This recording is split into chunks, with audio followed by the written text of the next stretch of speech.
gusto ng government. Two things, clarity and execution. Both, you need the communication and monitoring. As simple as that.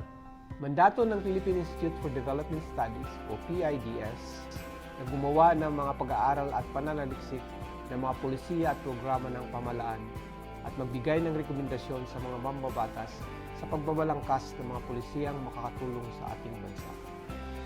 Sinusulong ng aming ahensya ang evidence-based policy making upang bigyan diin ng kahalagahan ng polisiya na batay sa datos at policy research na sumusuri sa tunay na kalagayan ng ating mga komunidad. Napakahalaga ng policy research, lalo na sa mga panahong dumadaan sa krisis ang ating bansa. Kapag pulisiya ay pinag-aralan, susulong ang bayan.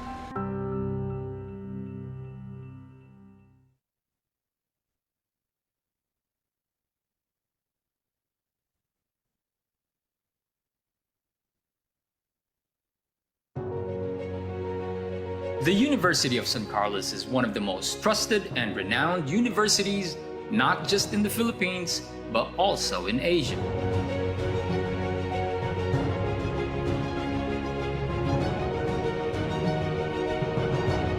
In the last 75 years, USC has built a legacy of what it means to be a university.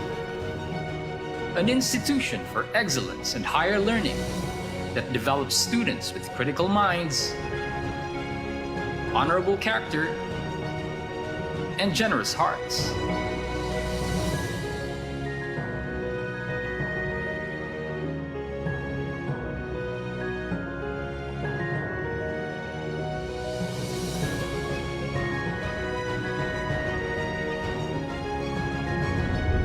That is the green and gold legacy.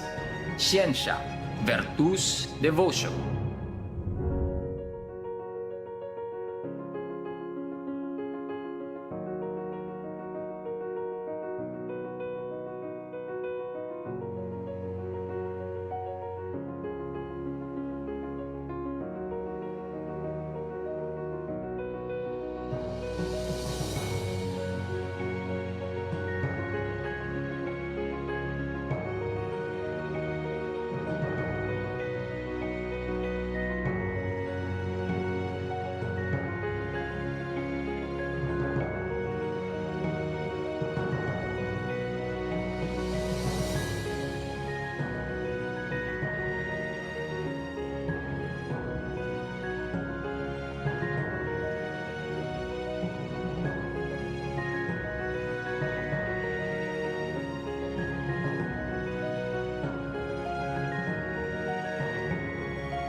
The University of San Carlos welcomes everyone whose aspiration for excellence is driven by a desire to transform lives, improve communities, and be a witness to the world.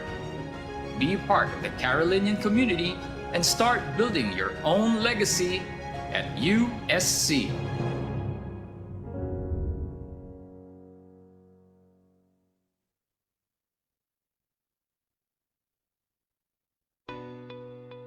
You need of references for your research?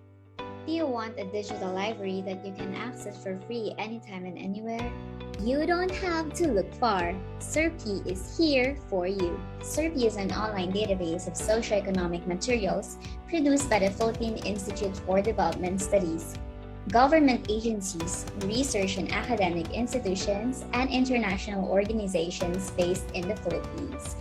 It is the country's first online repository of socioeconomic information, created for policymakers and development practitioners, researchers, educators, and students.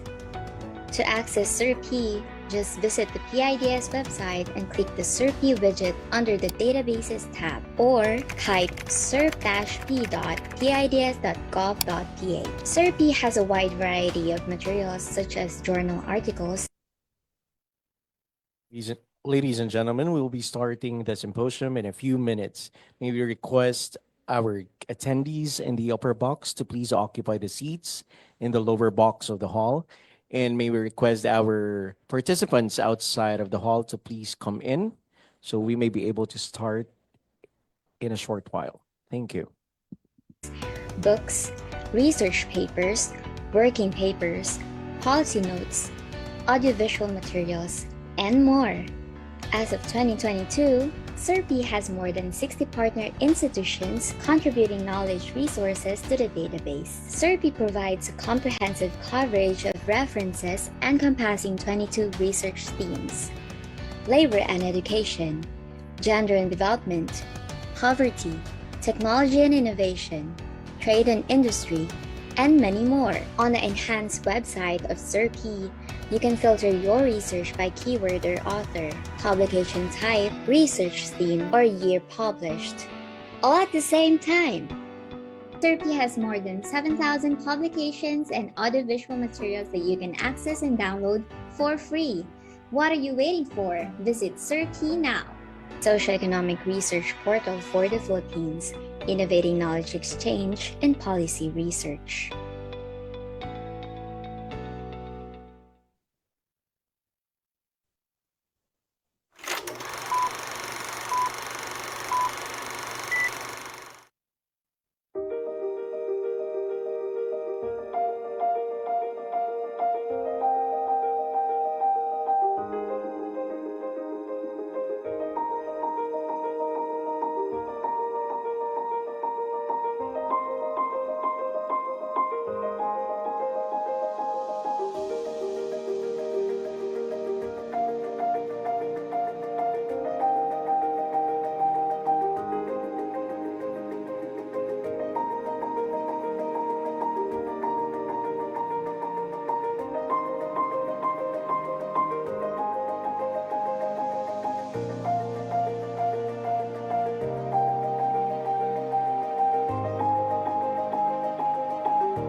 Today, the University of San Carlos is one of the most respected and recognized universities, not only in the Philippines, but also in Asia.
This is USC's contribution to society. This is the green and gold legacy.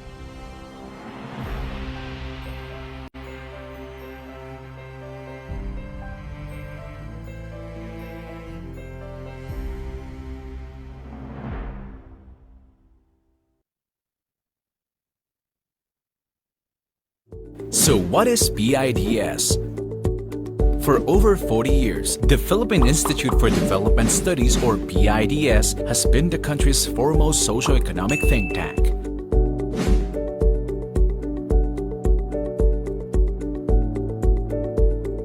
It conducts rigorous and objective policy research and analyses that help the government in crafting relevant policies, plans, and programs in support of the country's long-term vision and development goals. PIDS pursues its mandate through three basic programs: research, dissemination, and outreach. Through its research program, PIDS identifies and prioritizes studies, develops proposals, and conducts research on priority areas. The results of these studies are then disseminated through different platforms, publications, online resources,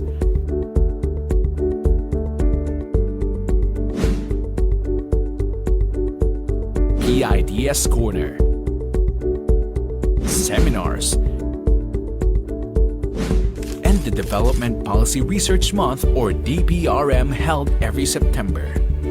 To shed light on key policy issues, the advice and expertise of the Institute's research fellows are also sought by policymakers, government agencies, private sector, and civil society. Since 1977, PIDS has completed numerous policy studies on a wide range of development topics. This brand of service has then translated to policies and programs that have improved the lives of every Filipino. Philippine Institute for Development Studies, service through policy research.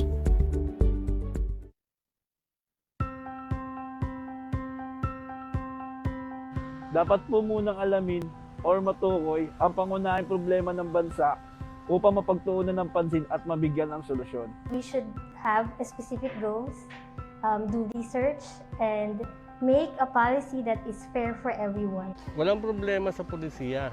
Iayos lang ang pagpapatupad. Bago patubas ang batas, pag-aralan muna gusto ng government. Two things, clarity and execution. Both, you need the communication and monitoring. As simple as that. Mandato ng Philippine Institute for Development Studies o PIDS na gumawa ng mga pag-aaral at pananaliksik ng mga polisiya at programa ng pamahalaan at magbigay ng rekomendasyon sa mga mambabatas sa pagbabalangkas ng mga polisiyang makakatulong sa ating bansa. Sinusulong ng aming ahensya ang evidence-based policy making upang bigyan diin ng kahalagahan ng polisiya na batay sa datos at policy research na sumusuri sa tunay na kalagayan ng ating mga komunidad. Napakahalaga ng policy research, lalo na sa mga panahong dumadaan sa krisis ang ating bansa. Kapag pulisiya ay pinag-aralan, susulong ang bayan.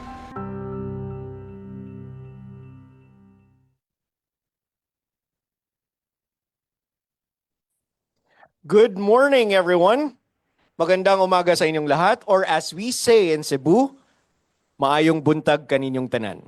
It is a pleasure to welcome you all to the Shaping APEC's Blue Economy Agenda, Philippine Leadership and Visayas-Centric Innovation Symposium.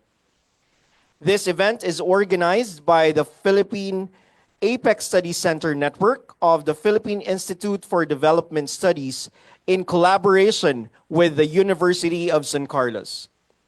I am Kenneth Opina from the University of San Carlos, and I will be your host for today's event. Before we officially start the program, may I request our attendees online to settle down and those who are with us on site to please rise and feel the presence of God for the opening prayer. This will be followed by the singing of the Philippine National Anthem.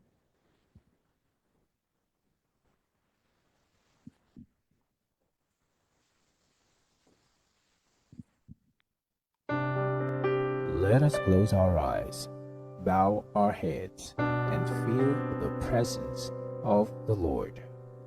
Heavenly Father, may the thankful voices of your children pass through your gates as we gather today full of faith, joy, hope, love, and life.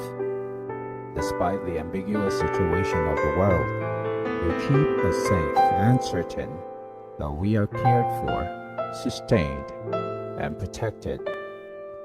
Dear Lord, we implore you to help us cast our doubts so we may pour all our trust in you. Allow us to let go of our regrets and make amends for our faults and transgressions, and guide us toward the righteous path that you have always intended us to take. This day, we humbly invite your presence into this gathering of people and bless each one of us with focus, patience, and understanding. Let your thoughts and beautiful intentions flow upon us as we open our ears to receive them and keep them in our minds. Quench the thirst of our spirits as we open our hearts to welcome your overwhelming love. O Father, guide the lips of the speakers today so we may hear the wisdom you intended to receive. Steer the hands of the facilitators so they may provide us the rightful aid we need. We pray for inspiration so all of us may learn and work in unison in the honor of your name. We pray for serenity, courage, and light so we may spread the learnings we receive in good faith through your grace. All this we pray in the glorious name of Jesus, our Lord. Amen.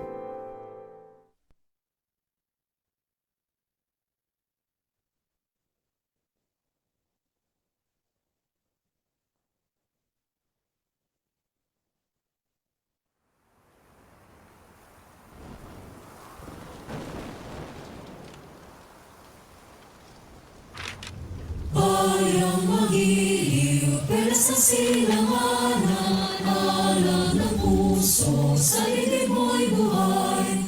Lupang hinirang, duyan ka ng magiting, sa manlulupi, di ka pa nagsisingil sa dagat at bundok, sa simoy at sa langit mo mga may nilagang tula at awit sa paglayang minamahal. Ang kislap ng watawat mo'y tagumpay na naninili, ang bituin na taraw niya kailan pa may magdidili. Lupa ng araw na luwal ating pagsinta, buhay langit sa piling mo. Aming ligaya na pag may mag-aapi, ang mamatay ng dahil sa'yo.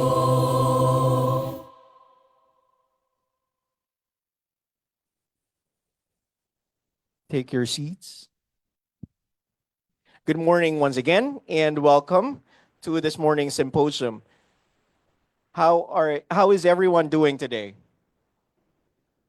All good? I'm sure everyone's eager to listen to our speakers this morning. If you're eager to listen to our speakers, can I get a thumbs up from our audience here?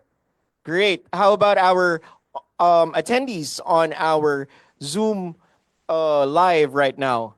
Please do give reactions or comment on the chat box. Okay, so this symposium brings together policymakers, academics, and industry leaders to explore the critical role of the Philippines in advancing APEC's blue economy agenda. As a nation rich in maritime heritage and vibrant coastal communities, the Philippines is uniquely positioned to lead the way in promoting sustainable marine resource use, fostering economic resilience, and addressing environmental challenges. Today's discussions will emphasize the Visayas region as a model for localized blue economy practices. With its diverse marine ecosystems, robust fisheries, and dynamic coastal industries, Visayas serves as a shining example of how regional innovations can align with APEC's broader sustainability goals. So I welcome everyone joining us here at the School of Architecture, Fine Arts and Design, or SAFED Theater of the University of San Carlos, and those, of course, joining us via Zoom. We are also live on the PIDS, SERP, and USC Facebook pages. So we encourage everyone to actively participate, share your insights, and take full advantage of this day of learning and collaboration. So to formally start our program, allow me to welcome our very own University President, Father Francisco Antonio T. Estepa, SVD, to give his welcome remarks. Let's give him a round of applause, please.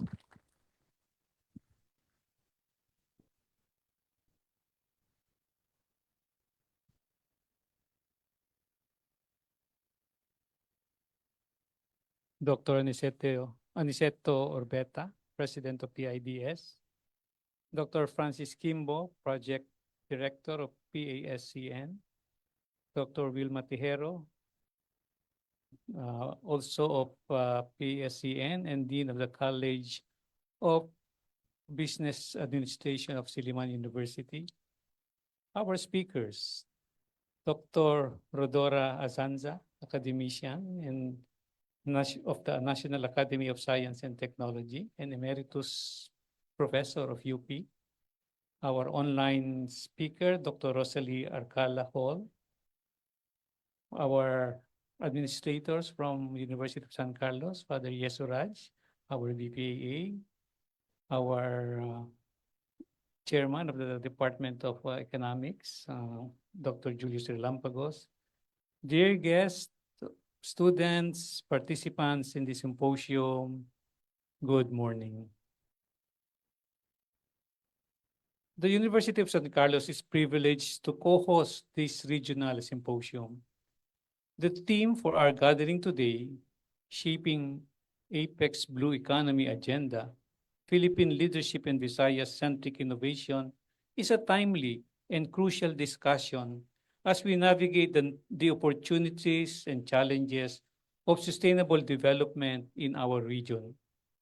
The blue economy, a growing global framework, offers immense potential for sustainable marine resource use and economic development. And the Visayas is uniquely poised to lead in this endeavor. With over 7,000 islands in the Philippine archipelago, the Visayas houses some of the country's most critical marine ecosystems, from coral reefs to fishing grounds and coastal mangroves. These resources have long sustained the livelihoods of our people, and it is through responsible management and innovation that we can ensure they continue to do so for generations to come. In the context of APEC's broader blue economy agenda, we are presented with a tremendous opportunity to showcase the Philippines' leadership, particularly from the Visayas.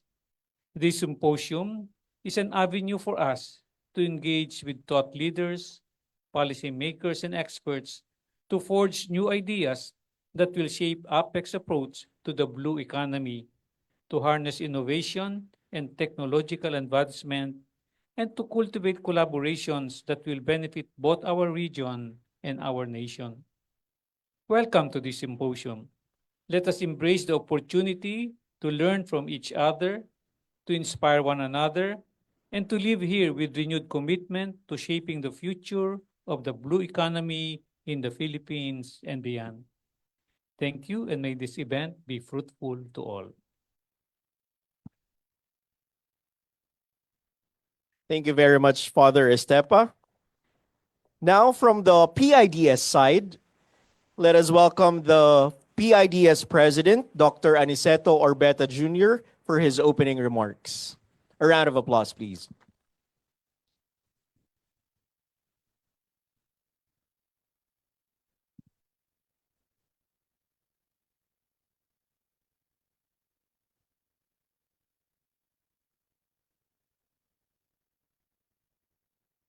Father Francisco Estepa, President of the University of San Carlos, Father Isuraj Nyapin, OBPA of San Carlos, our online participant, Dr. Rosalie Alcala Hall, Executive Director of the Center for Integrative and Development Studies, University of the Philippines, Visayas. Dear Rodora Asansa, the Professor Emeritus and President of the National Academy of Science and Technology, Dr. Julius Relampagos, Chair of the Associate Professor of School of Economics, University of San Carlos, also colleague at PIDS before. We also acknowledge Dr. Cristina Paler of USC, and of course our very own well-known Tijeros, member of the steering committee of the PASCN as well, and Dean of the College of Business of Talamban University. To our colleagues in government, academia, industry, and civil society, as well as international partners, and our dear students, good morning to you all. Maayong buntag kaninyong tanan. It is my privilege to welcome everyone to today's symposium on the shaping of APEC's Blue Economy Agenda, the Philippine Leadership and Visayas-Centric Innovations.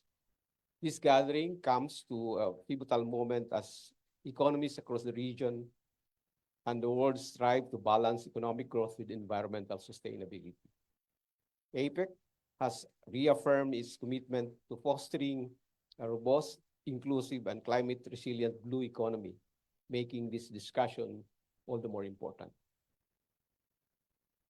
The blue economy refers to the sustainable use of ocean resources to drive economic growth, improve livelihoods, and maintain ecosystem health. It spans various industries, including fisheries, aquaculture, marine biotechnology, renewable ocean energy, coastal tourism, and maritime transport. Unlike traditional maritime economics that focus solely on resource extraction, the blue economy promotes conservation, technological innovation, and policies that ensure both long-term economic prosperity and ecological sustainability. APEC has a long championed the blue economy, recognizing the shared connection of its member economies to the vast Pacific Ocean The region accounts for 2/3 of the world's fishery production and 80% of the global aquaculture output, making marine resources critical to food security and economic stability. Beyond fisheries, APEC has seen remarkable progress in sustainable tourism, marine renewable energy, and innovative aquaculture technologies. The continued investments in marine biotechnology, offshore wind energy, and digital fisheries management, the sector is projected to generate $3 trillion globally by 2030. Discussions on the blue economy in APEC began as early as 2014. At the third APEC Ocean and Fisheries Working Group meeting, member economies established a shared understanding of its principles. Since then, the blue economy agenda has remained a priority, focusing on marine resources management, ecosystem preservation, and economic development. Key declarations and action plans, including the Xiamen Declaration and the high-level policy dialogue on food security and blue economy, have incorporated these principles into the APEC long-term strategies. These commitments underscores a growing recognition of ocean-based industries, that ocean-based industries must prioritize sustainability, safeguard marine biodiversity, and promote inclusive economic growth. As an archipelagic nation, the Philippines plays a crucial role in advancing APEC's blue economy agenda. Our coastal and marine industries are expected to significantly contribute to national economic development. By crafting policies and initiatives that serve as models for ocean governance, we can help shape best practices across the region. The Visayas in particular stands as a testament to how local economies can thrive while protecting marine ecosystems. Community-led conservation efforts, innovative fisheries management, and ecotourism initiatives in the region exemplify this synergy between economic resilience and environmental stewardship. As we convene today, it is evident that the blue economy is no longer just a theoretical framework. It is a tangible force shaping the future of Asia-Pacific food security, investment, and environmental policy. However, challenges remain. Illegal and unreported and unregulated fishing, marine pollution, and the far-reaching impacts of climate change threatens the sustainability of our ocean-based industries. Tackling these challenges requires stronger regional cooperation, science-driven policymaking, and active engagement from all stakeholders, governments, businesses, researchers, and local communities. This symposium presents a valuable opportunity to explore how the Philippines can align its development goals with APEC's broader blue economy strategies. Through policy dialogues, case studies, and collaborative research, we aim to generate actionable insights that will help shape future regional initiatives. Let us work together to build a thriving, sustainable blue economy, one that secures the well-being of our communities, the resilience of our industries, and the health of our oceans and for generations to come. On behalf of the Philippine Institute for Development Studies, as lead convener of the Philippine APEC Study Center Network, I extend my deepest appreciation to the University of San Carlos for hosting this regional symposium. To our distinguished panelists and speakers, and to all of you who have joined us today, I enjoin you to use this platform to strengthen our collective efforts in ensuring that our oceans remain a source of prosperity, resilience, and sustainability for generations to come. Thank you, and I look forward to a productive, engaging discussion. Daghang salamat. Thank you very much, PIDS President Dr. Orbeta, for his opening remarks. We are just starting, ladies and gentlemen, and we have received a lot of valuable inputs from our university president and our PIDS president as well. So continuing on, please join me in welcoming the Vice President for Academic Affairs of the University of San Carlos, Father Jesuraj Antoniapen, to set the stage of today's discussions. Let us give him a round of applause, please.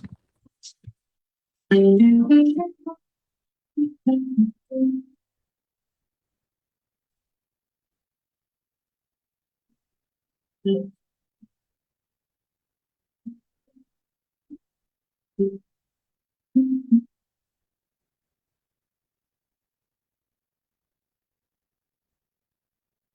I request the team just to display the one slide?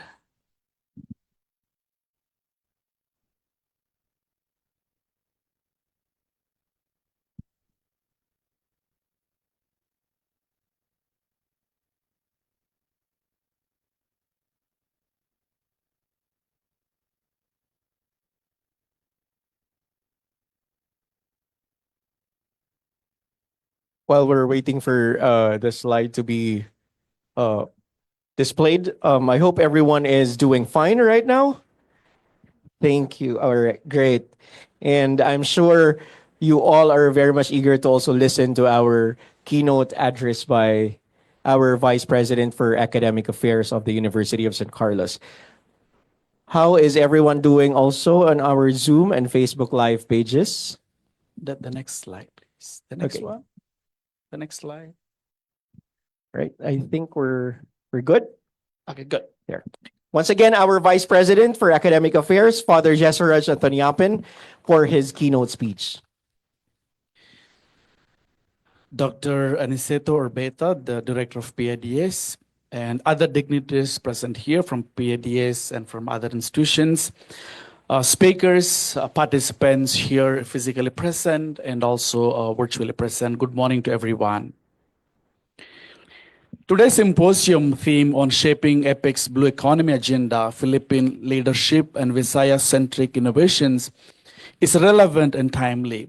And therefore, I would like to share my talk based on these 5 important points.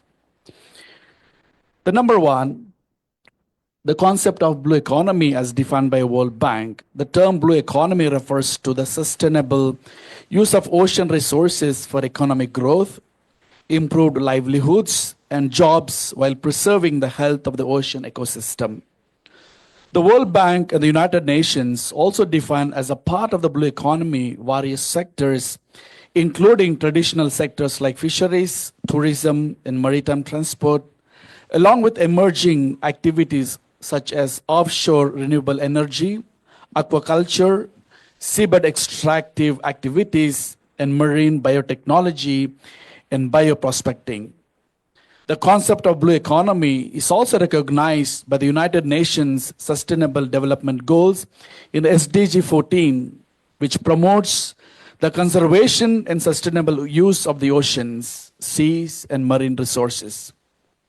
The UN SDG 14 sets a target that by 2030, the economic benefits will be increased to small islands, developing states, and least developing countries from the sustainable use of marine resources, including through sustainable management of fisheries, aquaculture, and tourism. According to the Asian Development Bank, the importance of promoting the blue economy has been recognized by the United Nations Conference on Sustainable Development, or we call as Rio Plus 20, which took place in Rio de Janeiro, Brazil on 22 June 2012. The conference renewed the global community's commitment to sustainable development and to ensuring the promotion of an economically, socially, and environmentally sustainable future for the planet and for the present and future generations. One important political discussion in the conference is the eradication of poverty and hunger in many poor and developing countries that continue to rely on primary resources such as agriculture, forestry, and fisheries as a source of food and livelihoods for their population. Fisheries, a major sector of the blue economy that includes both small-scale fishing as a source of livelihood for many coastal communities in the Philippines, and a large-scale commercial fishing where regulation is critical to ensure sustainable population stocks of fish and other marine resources. For APEC, A collective regional effort to promote blue economy initiatives could unlock sustainable economic opportunities and address some of the most pressing environmental challenges of our time. In this context, the Philippines, an archipelago with rich marine biodiversity, plays a crucial role in shaping APEC's blue economy agenda. The country is one of the world's largest producers of fish, with the fishing industry contributing significantly to both the national economy and the food security. Additionally, the Philippines is home to the Coral Triangle, a global biodiversity hotspot, a vast offshore areas with potential for renewable marine energy production. Therefore, its role in this domain demonstrates how local initiatives can contribute to regional development and sustainability. The country's strategic location, extensive coastal areas, and thriving marine industries such as fisheries, tourism, and shipping make it an ideal platform for advancing blue economy initiatives. In terms of the Philippine initiatives, in August 2024, the Philippine Senate approved on the third and final reading of the Blue Economy Act, embodying the sustainable utilization of Philippines' oceanic resources for economic growth, improved livelihoods, and the health of the country's ocean ecosystems. With the significant promotion of Philippine population living coastlines of the archipelago, the Blue Economy Act is a welcome regulatory approach to ensuring responsible use and consumption of ocean resources while sustaining the health of the Philippines' ocean system. The Blue Economy Act also calls for a policy development framework designed to guide the country toward diversified and sustainable ocean economy, which will deliver long-term economic and social benefits while enhancing resilience to climate change, all without compromising the integrity of the marine ecosystem. Therefore, the Philippine government, through the Department of Environment and Natural Resources, that is DNR, and the Department of Agriculture's Bureau of Fisheries and Aquatic Resources, BFAR, has already implemented various policies aimed at conserving marine ecosystems, improving sustainable fisheries practices, and promoting marine renewable energy. In its latest reporting on the economic performance of the 17 regions in the Philippines in 2023, the Philippine Statistics Authority reported that the Central Visayas, in which Cebu is part of, posted the fastest economic growth of 7.3%, closely followed in the second spot with the growth of 7.2% by Western Visayas, and on the sixth spot with a growth of 6.4% by Eastern Visayas. These are the three major regions comprising the whole of the Visayas region, whose physical geography is surrounded by the bodies of water, potentially making Visayas the hub of blue economy activity in the country. Local innovations in these regions reflect a growing movement toward a sustainable blue economy that integrates local cultures, technology, and regional collaborations. To cite a few local initiatives from the Visayas region, number one, marine protected areas and community-led conservation. The Visayas region has pioneered community-based conservation efforts that serves as successful models of marine resource management. For instance, the municipality of Aluginsan in Cebu is known for its successful establishment of marine protected areas that are managed by local communities. These marine protected areas have helped revitalize marine biodiversity and provide sustainable livelihood opportunities for local fisher flock. Number two, sustainable aquaculture and fisheries. For example, in Bohol, the establishment of sustainable shrimp farming operations has not only reduced the environmental impact of traditional aquaculture practices, but also provided economic benefits to local communities. By using eco-friendly technologies and implementing practices that avoid overfishing and ecosystem degradation, these efforts are setting a new standard for responsible marine resource management that can be scaled across the APEC region. Number three, marine renewable energy. As the world turns to alternative energy sources to combat climate change, the Visayas is also positioning itself at the forefront of marine renewable energy innovation. The Philippines has the potential to harness the power of waves, tides, and offshore wind to generate clean energy. In Visayas, several renewable energy projects are underway, including wind farms and ocean energy initiatives that contribute to reducing the region's reliance on fossil fuels. Number four, eco-friendly and blue economy integration.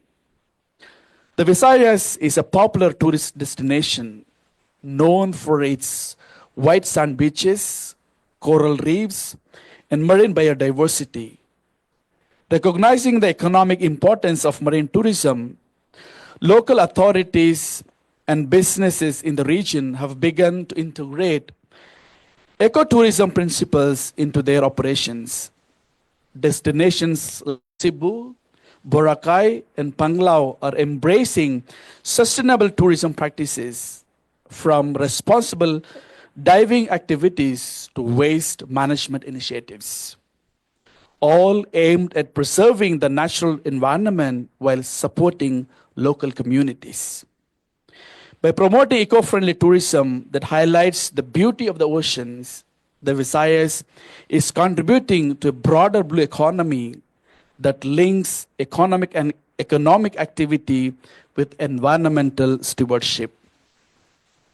Despite its immense potential contribution to the national development, however, a sustainable blue economy faces various challenges in the form of global warming, ocean acidification, and pollution, in particular plastic pollution, and the lack of knowledge on the sustainable use of consumption of ocean resources. There is now a growing consensus among local government authorities in the region to recognize the importance of sustainability in harnessing the natural capital of the ocean through blue economy framework while promoting economic growth of local economies. In October 2024, the Union of Local Authorities of the Philippines conducted a workshop in collaboration with the international partner to discuss blue economy strategies in promoting ocean-based sectors for Philippine LGUs to benefit local communities. Finally, here in USC, our strategic action plan includes promotion of undertaking research research that target all 17 SDGs of UN's agenda on sustainable development. Our researchers undertake studies that address the principles of value creation, inclusivity, and sustainability. To be very specific, last year, the University of San Carlos, together with QRS Aqua Philippines, Gibeon Consultancy Corporation, Ocean Pixel PT Singapore, collectively came together and organized and found Ocean Crest, a partner organization, in order to drive Blue Loop initiatives of Cebu, known as blue economy cluster builder for the Visayas region. Our commitment lies in fostering sustainable development and conserving marine ecosystem within the blue economy framework. Our shared mission is to strike a harmonious balance between economic enhancement, advancement, improved livelihoods, and the ecological well-being of our coastal, marine, and the oceanic environments. In San Carlos, we envision a future where collaborative efforts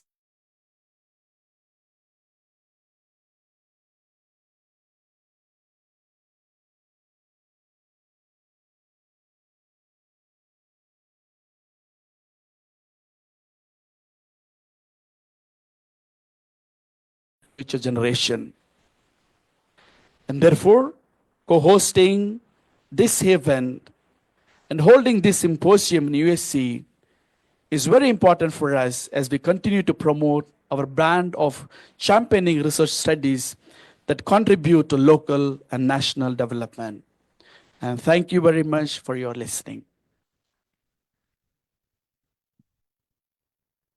Thank you very much, Father Yesu, for that keynote speech. So at this juncture, ladies and gentlemen, before we move to our speakers this morning, I know you're all excited to hear the presentations, but first, we request all our speakers and panelists to join me here on stage for a quick photo opportunity. May we request Dr. Urbeta, Father Estepa, Father Yesu, and our speakers and moderators for this morning.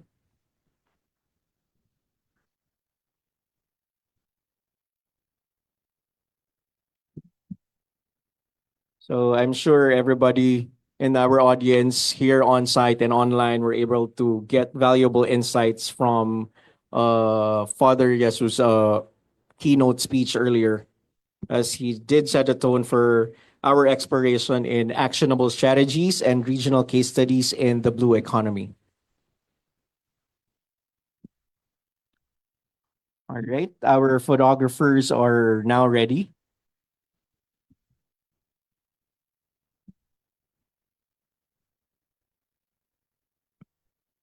Okay, can we request our speakers to move forward, please?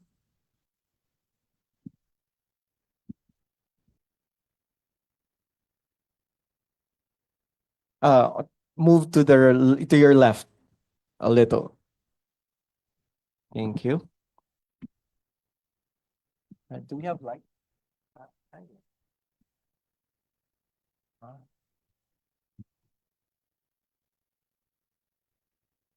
Even out. All right. Smile. Okay, ladies and gentlemen, our USC administrators and our PIDS president together with our speakers for this morning. All right, thank you so much. Thank you, everyone. Now, as we move forward, we are excited to delve deeper into the symposium's theme through our panel discussion. We will integrate global, regional, and local aspirations for sustainable marine resource management and highlight Visayas-centric innovations aligned with APEC's goals. To guide this important conversation, we are honored to have with us today a very distinguished academic in the Visayas, our moderator, ladies and gentlemen. She holds a master's in business administration from Silliman University. She also holds a Master of Arts in Economics degree from Ateneo de Manila University. She earned her Doctor of Philosophy in Economics at Hanam University in South Korea. In 2016, she was invited as an exchange professor at Linton School of Global Business, Hanam University, Republic of Korea. In 2020, she was designated as the General Secretary of the Association of Christian Universities and Colleges in Asia, a role she held until the presidency transitioned from Silliman University to Hanam University, South Korea. Currently, she is the Dean of the College of Business Administration at Silliman University, Dumaguete City. Ladies and gentlemen, I'll now give the floor to our moderator, Dr. Wilma Tejero. Let's give her a round of applause, please.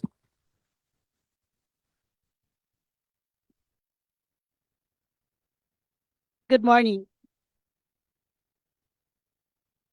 Good morning, our on-site and online participants. Again, I'm Dr. Tejero of Silliman University, and it's an honor to be with you today and to serve as your moderator in today's symposium with the theme, Shaping APEC's Blue Economy Agenda, Philippine Leadership and Visayas-Centric Innovations. This is a very relevant topic and the issues surrounding it in today's economy and world's environmental condition. Today, I'm honored to introduce to you 3 distinguished speakers and a discussant who will help us understand deeper the issues surrounding blue economy, its leadership, and the call for positive action and innovations. Each of our speaker is given 15 minutes for his or her presentation. Allow me to bring to your attention our official timer, seated at the center, middle of our audience. And the timer will assist the presenter by raising a flashcard. The first warning means that the speaker has 5 minutes left, and the second warning means that the speaker has 2 minutes left, and the last, which means the speaker's time is up. After the 3 presentations, a discussant will join, and she will also have a maximum of 15 minutes to share her thoughts about the topic discussed, and an open forum will follow. Hence, I want you to keep your questions with you and be sure to raise them during the Q&A. Without further ado, allow me to introduce our first speaker.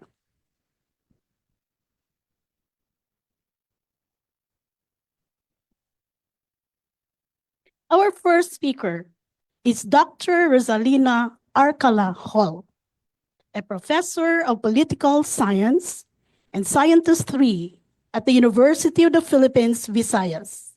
Dr. Hall earned her master's and PhD degrees from Northeastern University, Boston, Massachusetts, USA, on a Fulbright Hays Scholarship. She was involved in research projects on disaster management, water governance, civil-military relations, and maritime security with grants from Conrad Adenauer Stiftung Philippines, the Asia Foundation, the Nippon Foundation, and Toyota Foundation. She has published articles in the Philippine Political Science Journal, Asian Security, Res Militaris, and Contemporary Southeast Asia. Her latest works include co-editing volumes for Pathways for Irregular Forces in Southeast Asia, Routledge 2022, The Military Operation and Engagement in the Domestic Jurisdiction, Brill 2022. Dr. Hall is a member of the Philippine Commission and Higher Education Technical Committee on Political Science and past president of the Philippine Political Science Association. Friends, ladies and gentlemen, I invite you to listen to Dr. Rosalie Arcala Hall on her discussion on how IUUF, or illegal, unreported, unregulated fishing, impacted our blue economy, particularly on the aspect of equity, sustainability, and environmental conservation.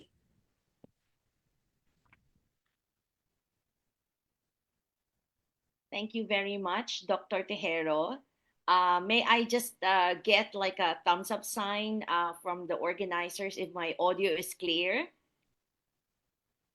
Thank you very much. Uh, Father Estepa, President of the University San Carlos, Dr. Orbeta, President of PIDS, and Father Jesoraj, Vice President for Academic Affairs of University San Carlos, to PASCN at PIDS. Thank you very much for the invitation to today's presentation.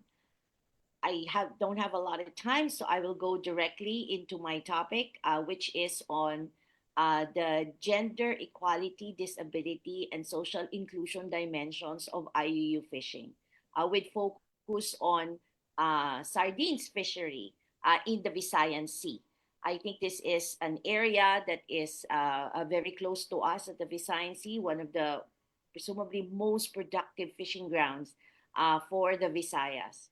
But my focus will be based on a commissioned research that I undertook with support from the Asia Foundation Waypoints Project.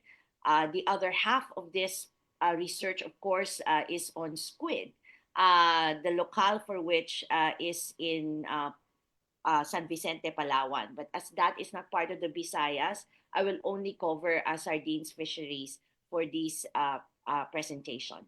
Next slide, please. I have a 5-part presentation. So first, I'm going to kind of key you in on important concepts about IUUF, what it is, drivers, as well as JEDC dimensions. I will also give a brief description of sardines fisheries in the locale for the study, which is in Carles, Iloilo.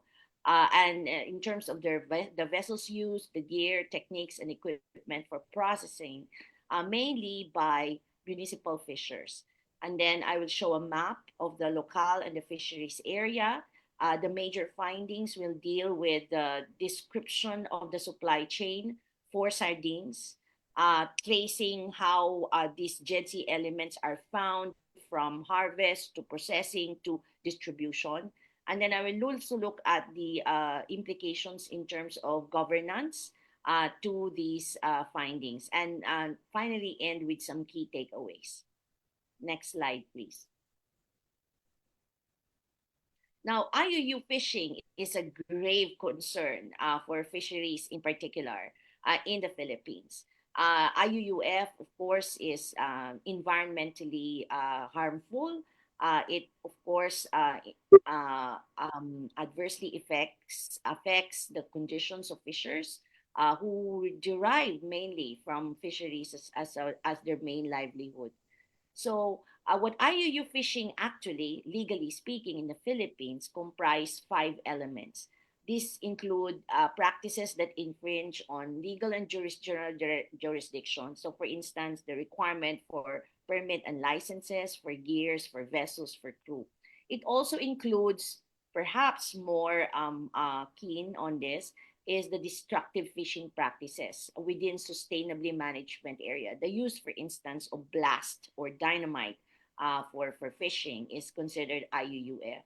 The non-reporting of catch, poaching, and in our case, this also means encroachment by commercial fishers into municipal waters.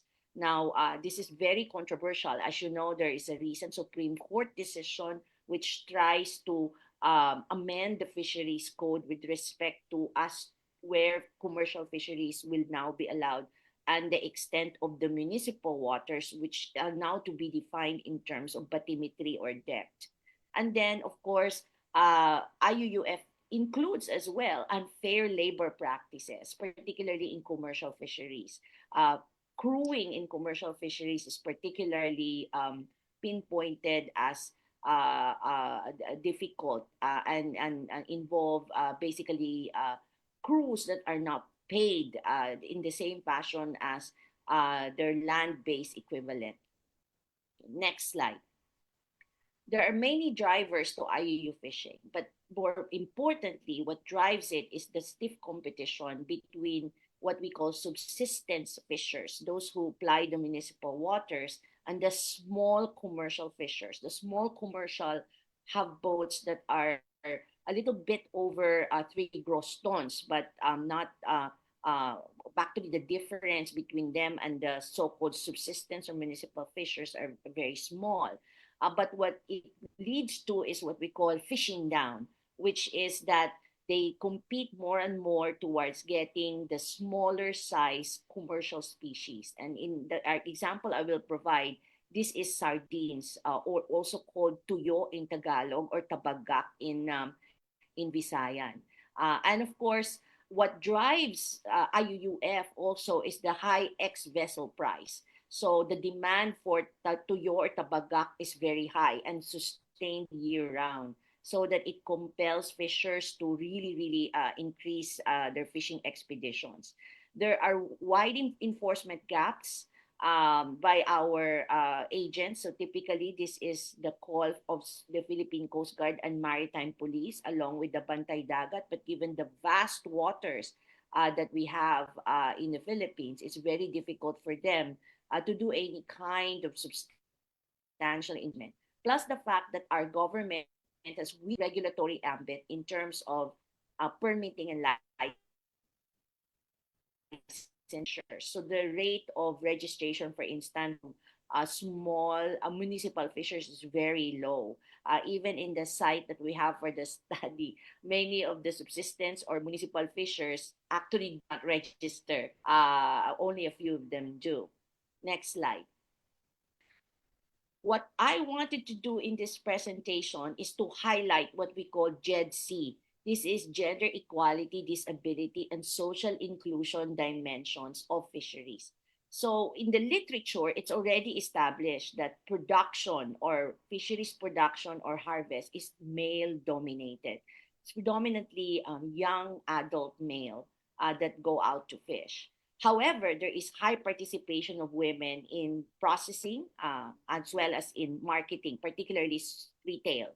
But there are also pronounced social inequalities in the fishery industry, particularly between those that own the capital and laborers or crews, for instance.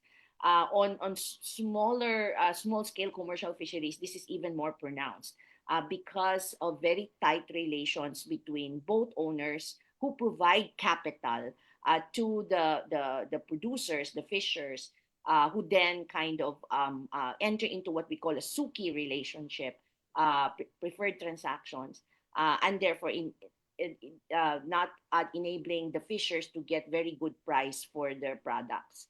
And of course, there's a lot of informality in this sector, just like there's an informal sharing scheme. Not all that is harvested are sold, many of which actually end up as gifts or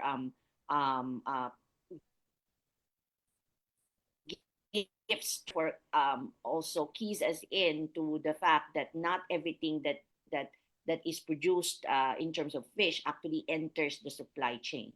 Next slide, please.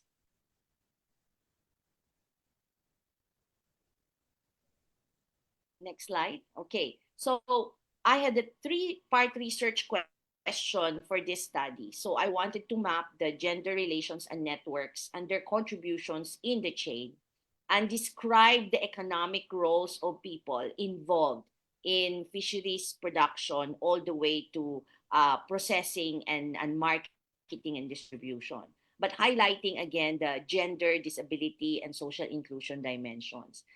In addition, I also wanted to look into how membership and participation and the decision-making structures against IUU fishing, this would be the governance structures, are conditioned or structured by gender elements as well as social inclusion elements. So as you well know, Bantay Dagat are volunteer organizations. Many of them are fishermen as well. And they, for the most part, carry out the enforcement, particularly in terms of making sure that the marine protected areas are monitored, as well as monitoring against commercial fisheries encroachment into municipal waters. Next slide.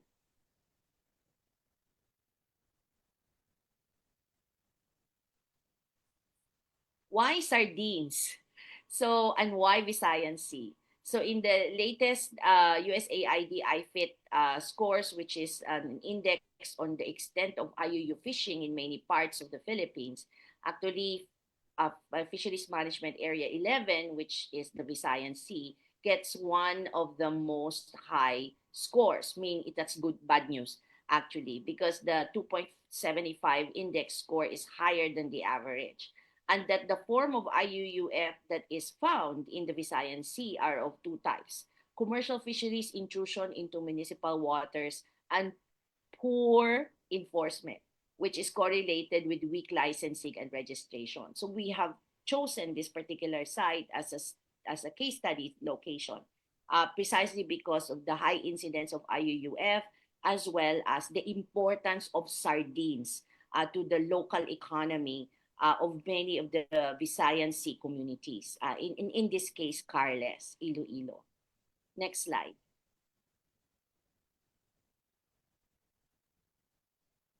Just to give you an idea about where Carles is, there it is, the Visayan Sea. It's in the northern part of Iloilo. Carles has many offshore islands, which also means that the municipal water is very vast. So it is so much bigger than, say, the municipal water of neighboring Estancia. Although Estancia, of course, is a bigger market for dried fish, yet its municipal fishing ground is actually compares less than that of that Carles. But Carles is also an economy that relies primarily on this very important small pelagics. Sardines, of course, is one of them. The other one is anchovies, which end up in many of your breakfast staple as dilis. Next slide. So what we did is we spent some time in Carles talking to fishers, processors, traders, the IUU focal persons, law enforcement agents, and made observations at the landing site for about a week. We were able to identify key respondents in 2 barangays that are specialized communities because they mainly are involved in harvest and processing of sardines, as well as anchovies or gurayan in the other seasons. Next slide.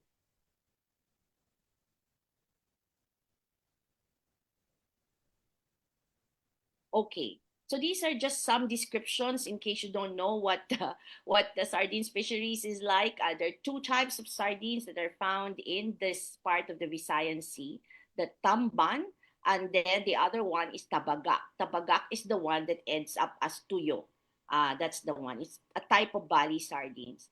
And then that lopoy is the name of the juvenile bycatch. There is a limitación or a closed fishery season for sardines in place in Carles from November to February 15. Next slide.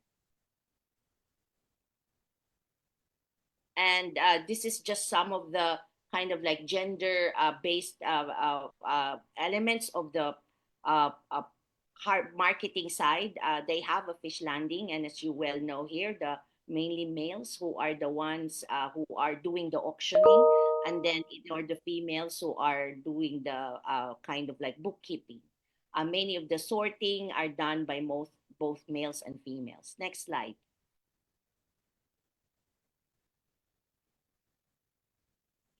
And then drying and processing, these are just examples. The one on the left is an example of a kapil. A kapil, a person who dries a kapil is paid 5 pesos per kapil for drying. Next slide.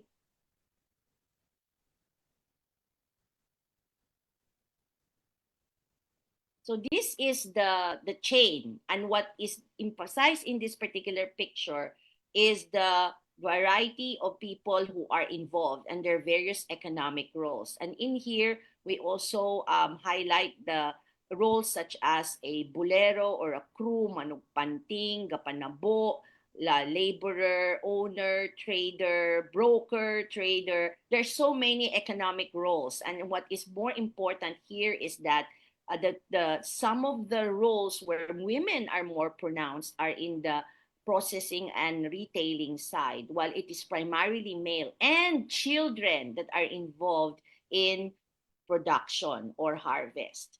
The employment of children is, of course, straight off the bat an IUUF concern because they shouldn't be there, but they are widely utilized in sardines fishery. Next slide, please.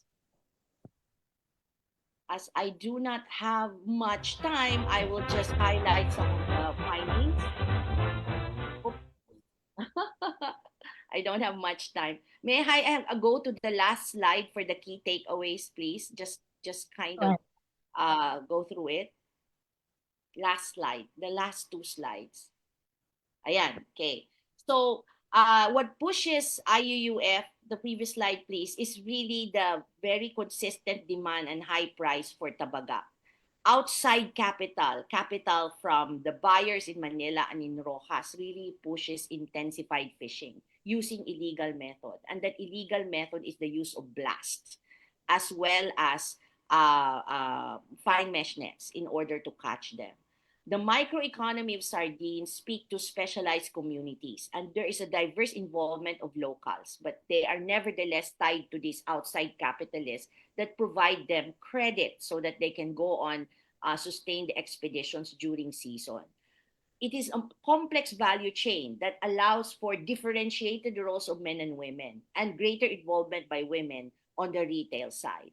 And there is an informal sharing system which allows members of the community to have partake rather from the catch and in a manner that also allows for some gains in terms of the food supply for the members of the community. Next slide. This is the pathways for reform that we have identified. The last slide. Just keying you in about where we could possibly assist communities who are engaged in sardines fishery, given these JEDC findings. I think the pathway really is to help small-scale fishers become commercial fishers, to make that transition from subsistence municipal fishers to commercial fishers and realize higher values.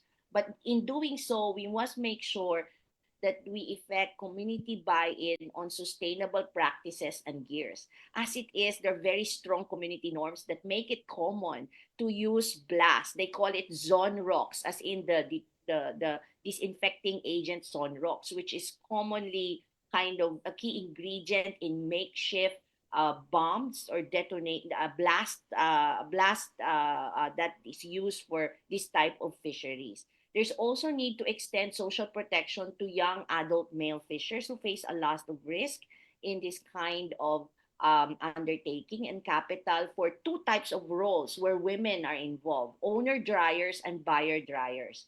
And to assist the local government in dealing with weak registration, it is recommended that traders consolidators include registration of fishers as part of their business permitting requirement, and to also go after the so-called backyard dryers, ambulant vendors, and local trading posts or talipapa, registering them as businesses not for the purpose of taxation, but to monitor catch, to enable the LGU to get a better sense and a better data of how much is the catch volume coming in to Carles. So with that, thank you very much. Thank you, Dr. Hall, for the very informative presentation. We shall reserve our questions for the open forum in the interest of time. Our second speaker is no less than the former president of the National Academy of Science and Technology, Philippines, Dr. Rodora V. Azanza, where she has been instrumental in shaping marine resource management policies in the country.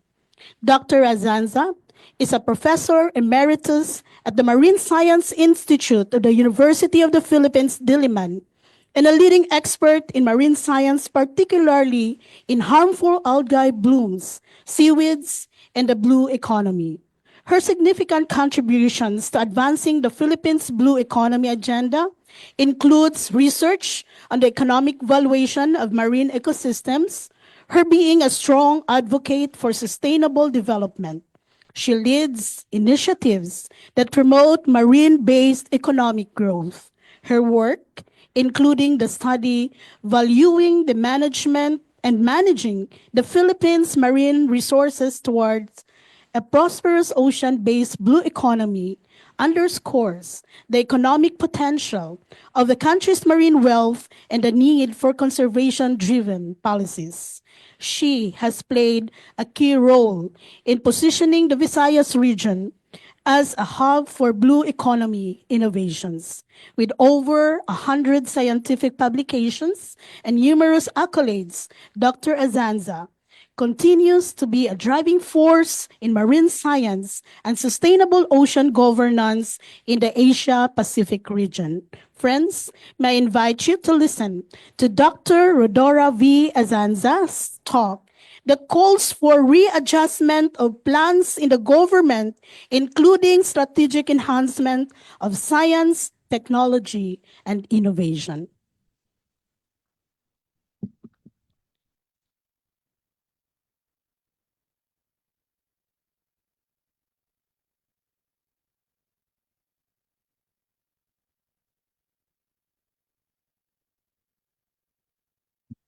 Good morning. Can you hear me? I hope you are still good to listen to my talk. Thank you very much, President Orbeta, Father Estafa, the members of the faculty of University of San Carlos, the staff and the officers of PIDS for inviting me to give this talk.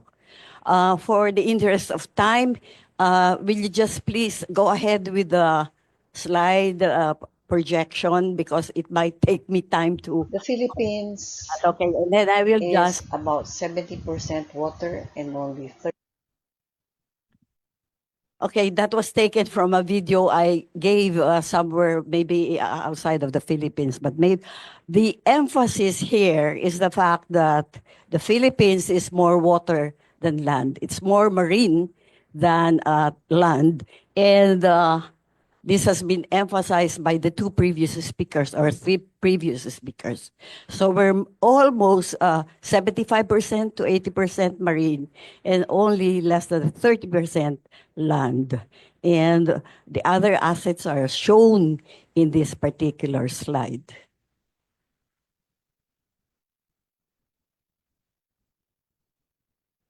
Now, there are many challenges for the Philippines while moving into the future. No?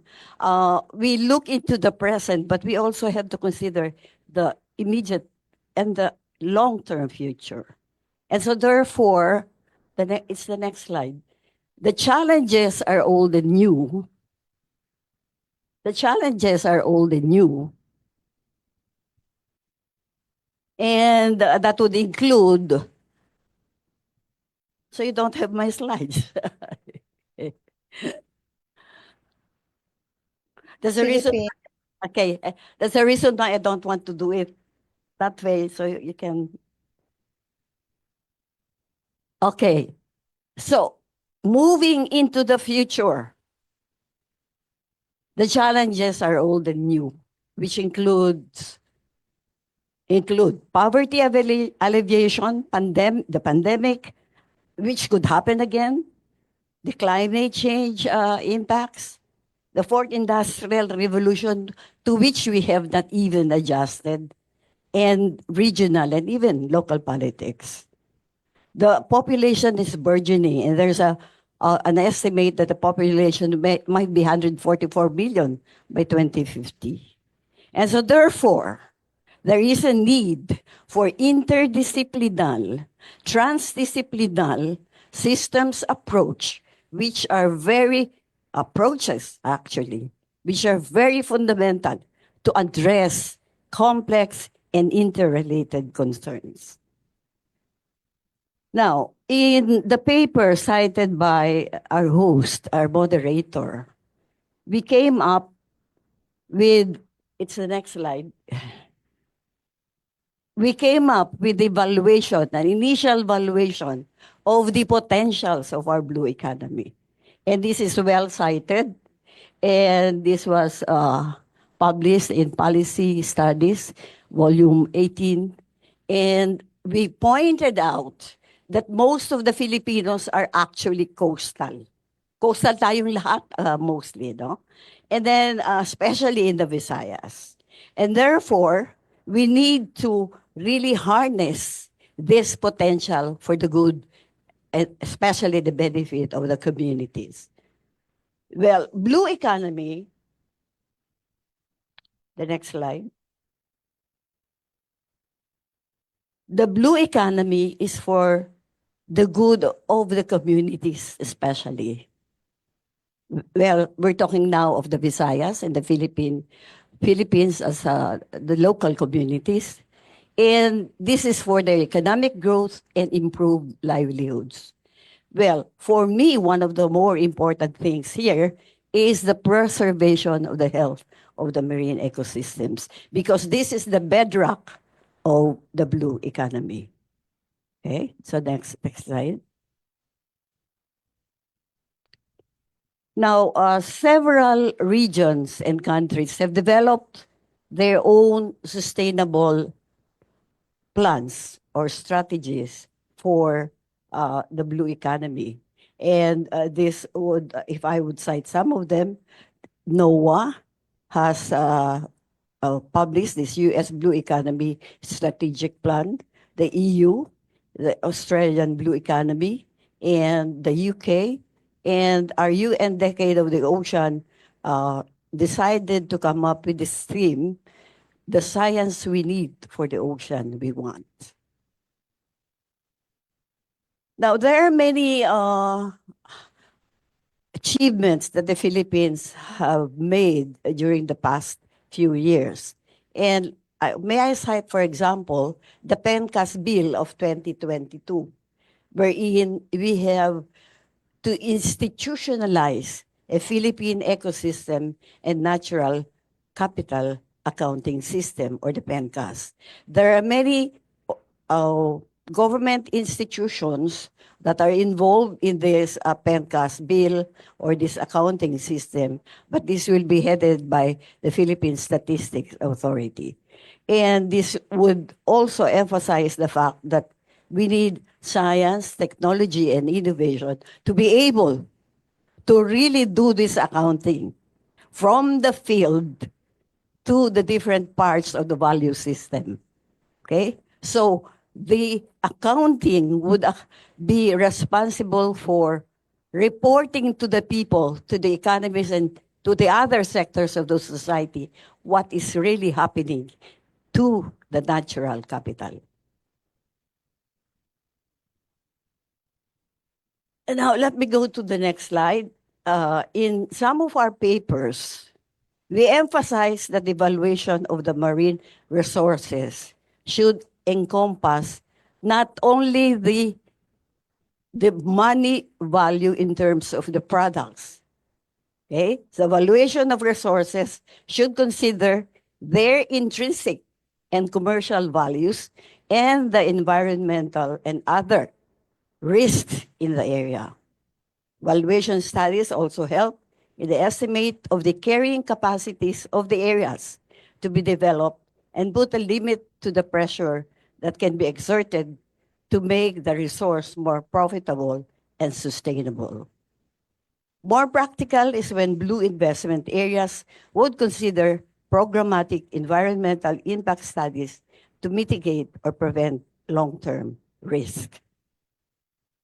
Now, we presented this in one 2020 Manamo webinar, and we used this 2018 summary of Philippine Blue by numbers. So it can be shown here that the coastal and marine tourism will actually be something like competing with fisheries and aquaculture in terms of its contribution to the blue economy. In the Visayas, for example, ecotourism, biodiversity tourism is a very important contribution to the Philippine blue economy. So the others would have minor contributions to the Philippine blue economy, and I'll be briefly discussing this as I go through my slides.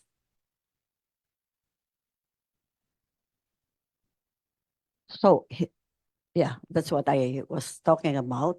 Tourism, resorts, and coastal development is some sort of very important, especially in the Visayas.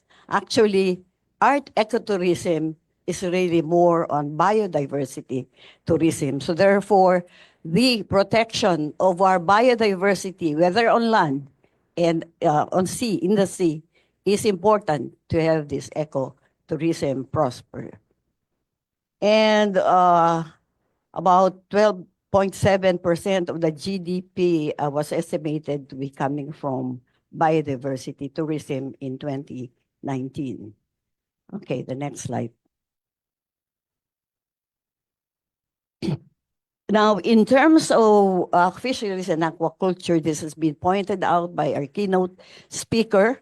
The Visayas is very productive, especially Central Visayas, and the Western Visayas and the Eastern Visayas. Our physical oceanographer, Dr. Villanoy, accounts this productivity, higher productivity, to the fact that there is a lot of physical movements, factors within the Visayas that make possible higher diversity to be enhanced.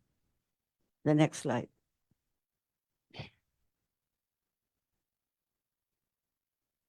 Now, we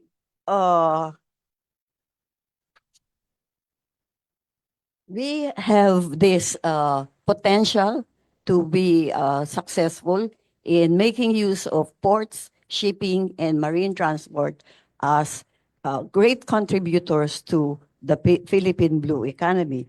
And our Department of Transportation is making a lot of efforts to improve our ports and the transport systems, not only within the archipelagic sea lanes, but also taking care of the international sea lanes. So this is also taken care of by the Department of Foreign Affairs in terms of the international sea lanes.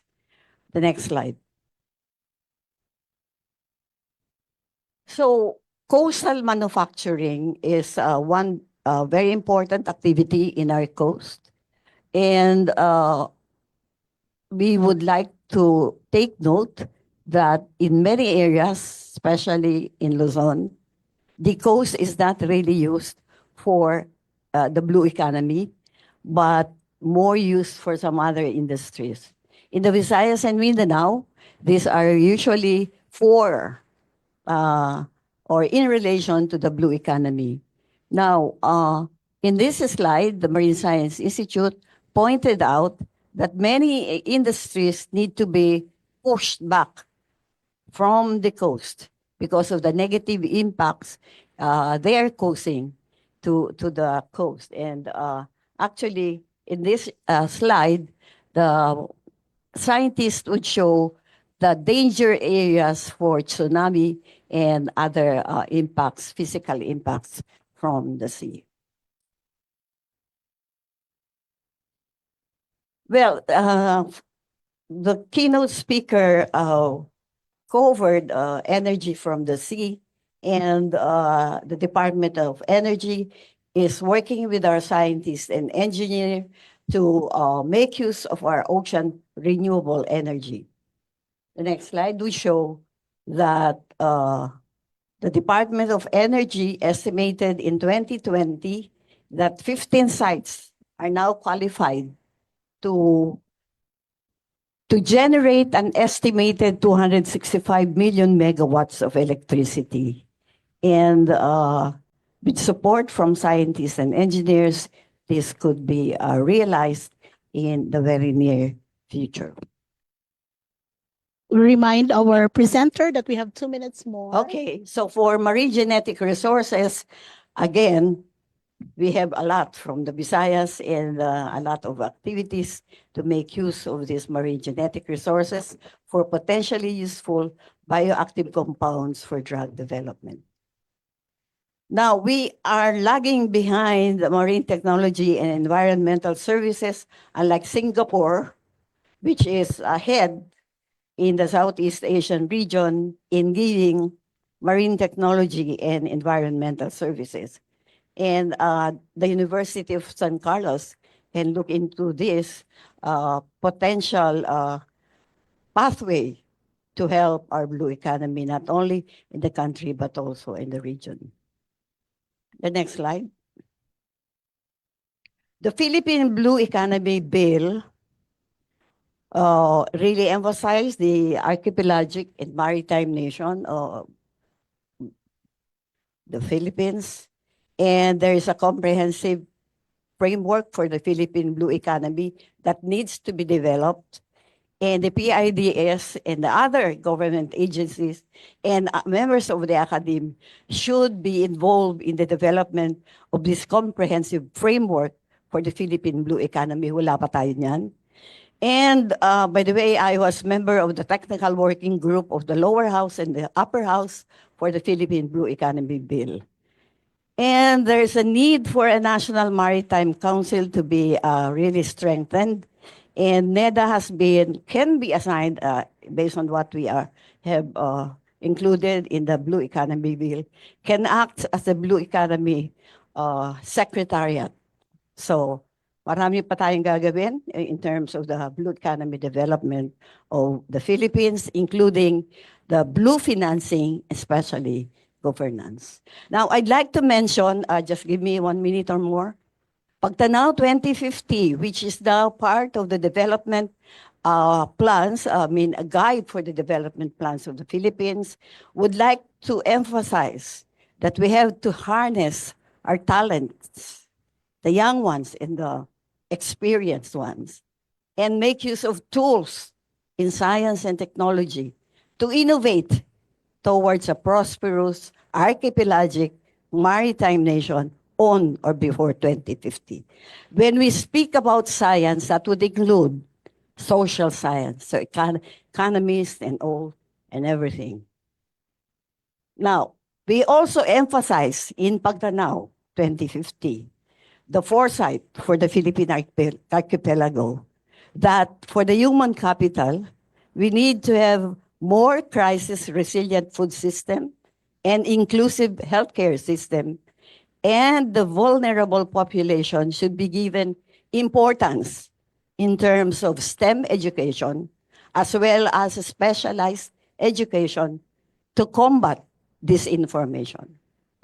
Underpinning science and technology strategies should also be covering strong institutions and good governance to manage the inevitable disruptions triggered by increasing globalization wave.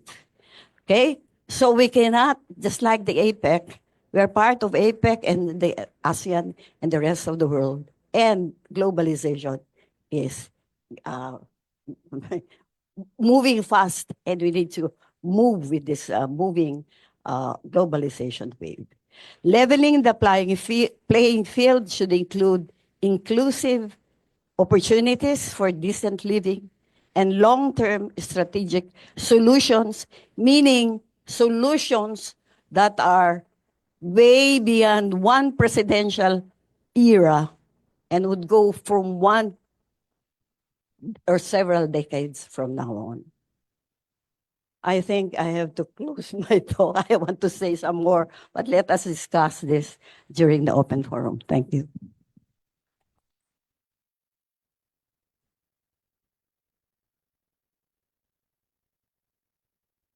Thank you, Dr.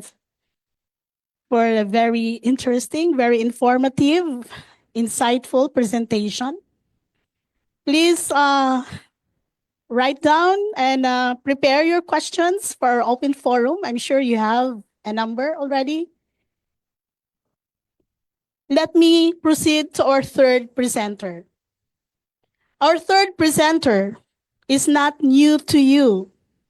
He is a product of the USC as a BA in Economics graduate and currently the chair of the Department of Economics of the University of San Carlos, the manager of the USC Publishing House, and a member of the PASCN Steering Committee, Dr. Julius Rilampagos. Dr. Julius served as a senior program officer with the Department of Environment, Climate Change, and Water of the New South Wales government in Sydney, Australia. He worked on state-funded projects, energy efficiency, natural resource sustainability, and environmental protection and conservation, including improving energy use and reducing the carbon footprint of building infrastructure, such as the Sydney Opera House and other large state buildings in New South Wales, Australia. He was part of the team developing the building energy rating tool for the National Australian Built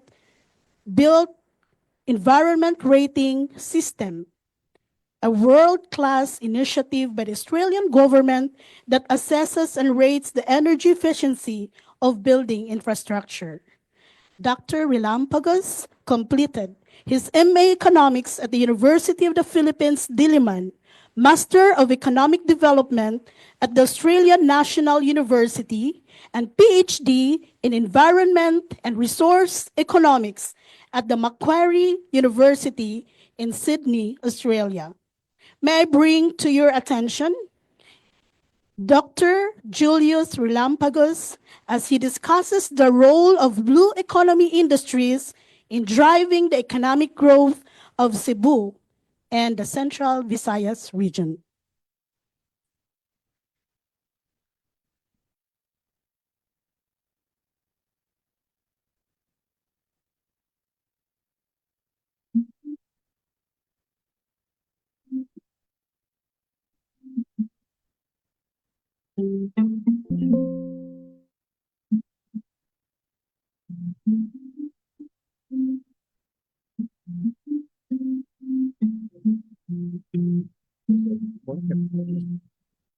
I'm still recovering from cold, so good morning, everyone.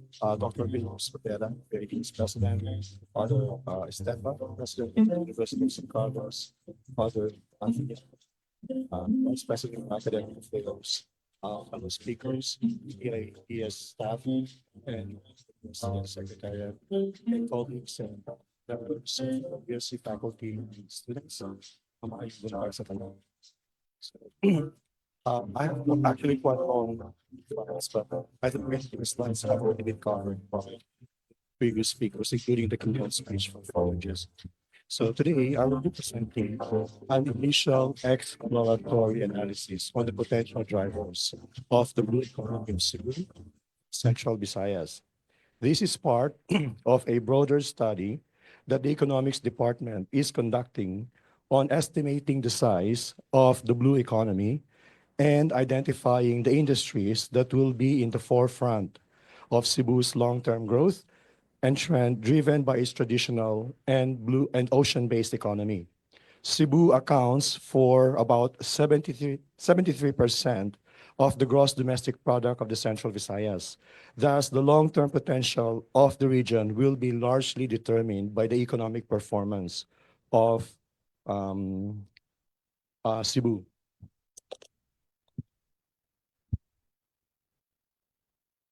So this will be the outline of my presentation today. And I'm just going to skim through for this slide because this was already covered by the previous speakers. So the blue economy, the study is anchored on the framework that is anchored in the sustainability principles envisioned actually as early as 1993 during the UN's Sustainable Development Brundtland Report in 1993, and again during the UN Conference on Sustainable Development in Rio, Brazil in 2012. It is a framework recognizing the potential contribution of the ocean-based economy in promoting economic growth improve livelihood and jobs while preserving the health of the ecosystem. The study is also anchored on the framework that aligns with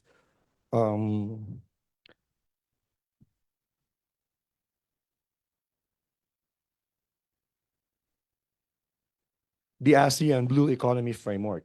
The ASEAN defines the blue economy is an integrated, holistic, cross-sectoral, and cross-stakeholder approach that creates value-added and value chain of resources from oceans, seas, and fresh water in inclusive and sustainable way, making the blue economy the new engine for ASEAN's future economic growth. The ASEAN Blue Economy covers upstream and downstream sectors, serving as accelerator of future economic growth in ASEAN.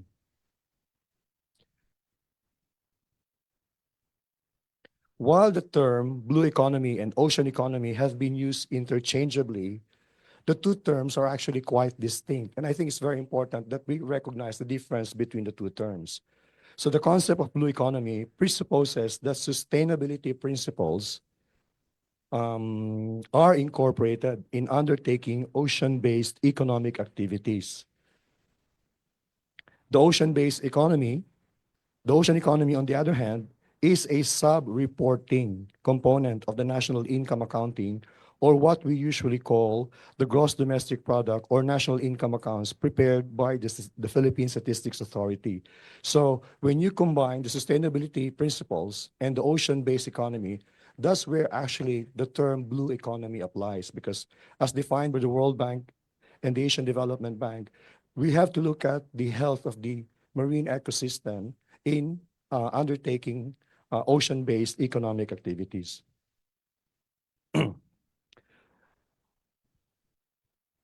As part of the blue sustainability aspect of the ocean-based economy, the Blue Economy Framework is also anchored on the UN's SDG 14, which was already covered by Father Jesu. So I think it's just important to emphasize that the SDG 14 actually tries to address what we call the ocean emergencies, such as the coastal eutrophication, ocean acidification, ocean marine plastic pollution, and overfishing. Now, when you look at the blue economy, there are actually two biggest threats to the health of the ocean. And these are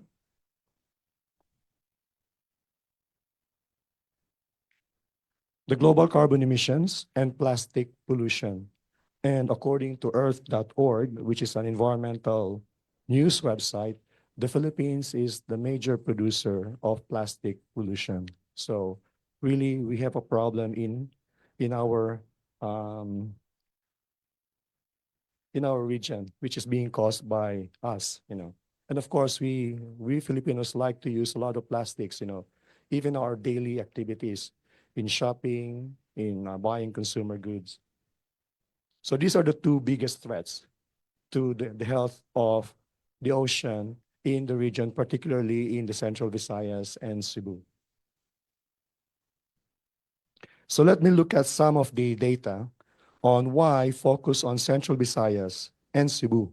So Cebu actually grew very impressively in 2023 at 7.4% in real terms. I'm actually using the real terms because I wanted to adjust for inflation in talking about the growth rate in the economy. And Central Visayas grew at 7.3%, while the entire Philippines only grew at 5.5%. So if you look at Cebu and Central Visayas, there is a suggestion here that the economic growth of Cebu is somehow being also influenced by, the economic growth of the Philippines is somehow being influenced by Cebu and Central Visayas. Central Visayas was, as identified in the previous speaker, is the fastest growing of the 17 regions in the Philippines, even though it is the second smallest region in terms of land area. So can you imagine the contribution to the national economy? But at the same time, it has a very small land area, which suggests that the blue economy could actually play a very big role in Central Visayas, particularly in Cebu. So in Cebu, the two major economic industries are the services sector and the industry. Cebu has actually been benefiting from the growth in BPO, business process outsourcing, tourism, and real estate boom, which is actually triggering high growth rates in the construction and manufacturing industries.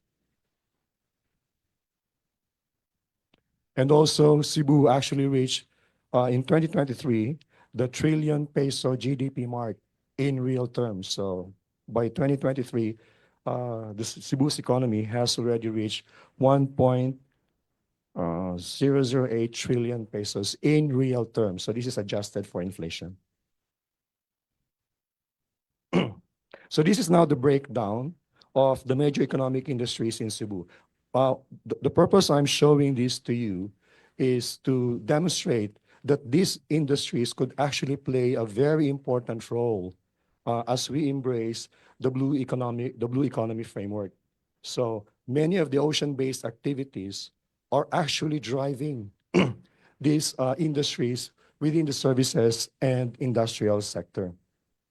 So led by wholesale and retail trade, real estate and ownership, financial aid, financial and insurance activities, accommodation, professional and business services, and education.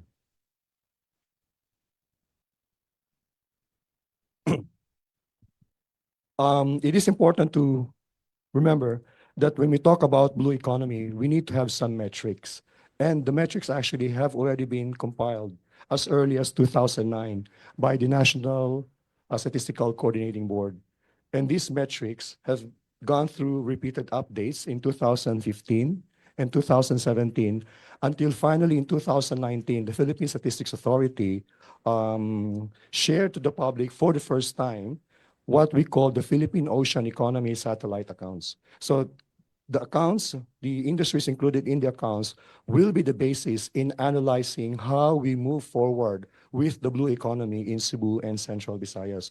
Although at this stage, there is still no provincial level of satellite accounts for the blue economy, for the ocean economy.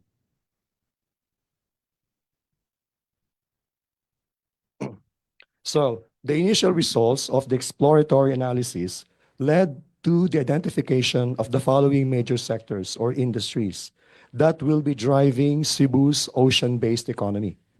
So these are now the industries or sectors that will be driving Cebu's blue economy, led by tourism, inter-island shipping, shipbuilding and ship repair, ocean-based power generation, transmission and distribution, and coastal construction and marine manufacturing. So let me just go briefly to each of these industries.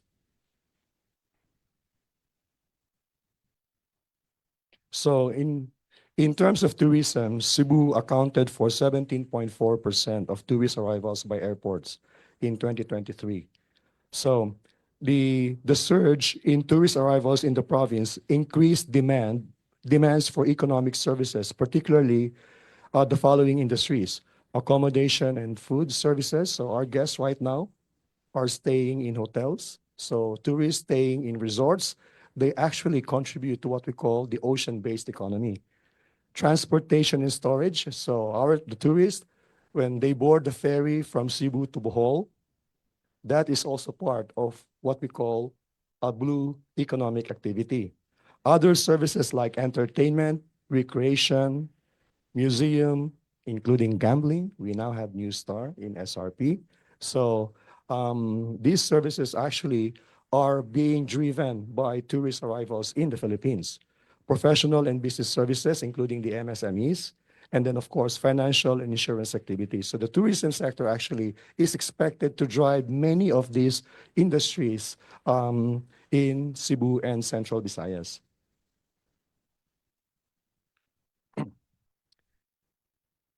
The second industry that we project to drive the blue economy in Cebu is inter-island shipping, passenger and freight cargo.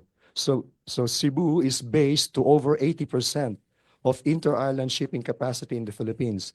And by our estimate, these studies estimate that accounts for about 8 to 10% of Cebu's GDP. So if you can imagine, this particular sector only contributing to about 8 to 10% of Cebu's GDP, then if we add all other industries that are driven by the blue economy, we would expect that the contribution will be much higher. We have 3 more minutes. I'm almost there. So the other industry, which is a very critical industry, is the shipbuilding and ship repair sector. The Philippines is the 5th largest shipbuilding country in the world. 124 entities are in the country. 22 of those entities are in Cebu. And Cebu now is gaining the reputation of being the shipbuilding capital of the Philippines. In terms of ocean-based power generation, transmission, and distribution, Cebu now is being interconnected with other islands in the Philippines through marine cables, which means that we are now actually exporting or importing electricity from Leyte and Negros. So that means these marine cables allow these islands to share excess generation capacity. So that is also part of the blue economy. And of course, we have the coastal construction and manufacturing of ocean-based products. Cebu's construction sector grew at 12.7% in 2023 in real terms. So this growth will actually influence the construction of ports and structures, construction of establishments in the port cities, manufacture of engines and turbines for marine propulsion, considering that we have these shipbuilding and ship repair entities in Cebu, building of ships and boats, and then manufacture of metal sections of ships and gadgets. So overall, the Cebu's ocean-based economy is projected to contribute to the following industries: coastal aquaculture and ocean-based fishing, although it's not going to be significant because the share of the agriculture, fishing, and forestry into the GDP of Cebu is only less than 5%. So the contribution really will be mainly in the manufacture of ocean-based products of shipbuilding and ship repair, coastal construction, ocean-based power generation, transmission, and distribution, sea-based transportation and storage, marine insurance and related financial services, marine education, marine-based business activities, coastal accommodation, and finally, coastal recreation. So the blue economy actually only accounts for about 4% of the Philippine GDP, but it grew substantially large in 2023 at 10%. We expect that the Cebu's ocean-based economy is expected to contribute far higher than that, towards in the upwards of about 40% of Cebu's GDP. Thank you.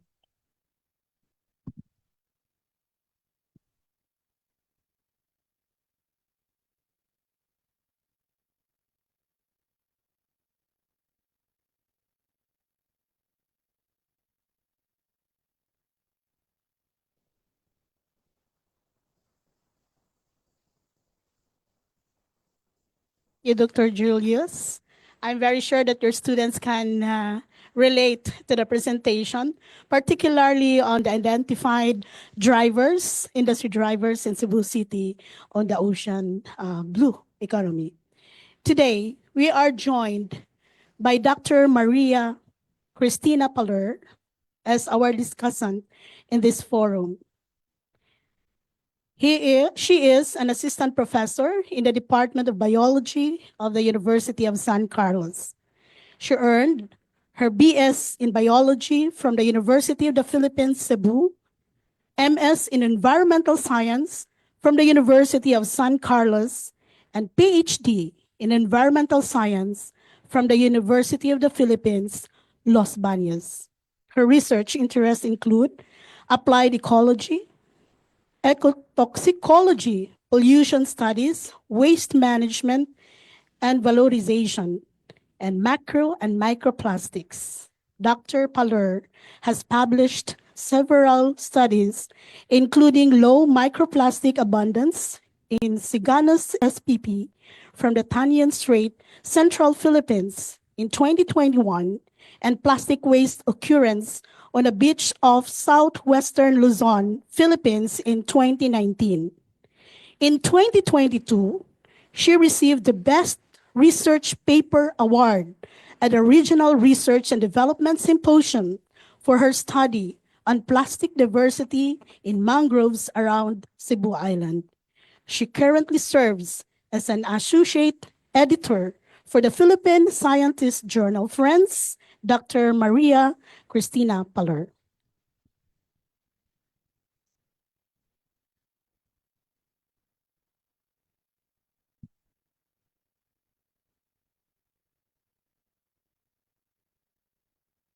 Father Estepa, Dr. Urbeta, Father Jesso, esteemed speakers, Dr. Hall, academician, Dr. Esansa, Dr. Lampagos, ladies and gentlemen, good morning.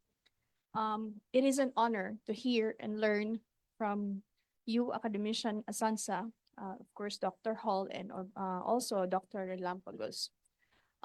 As an archipelago consisting of more than 7,000 islands, the Philippines is actually in a position to utilize its marine resources.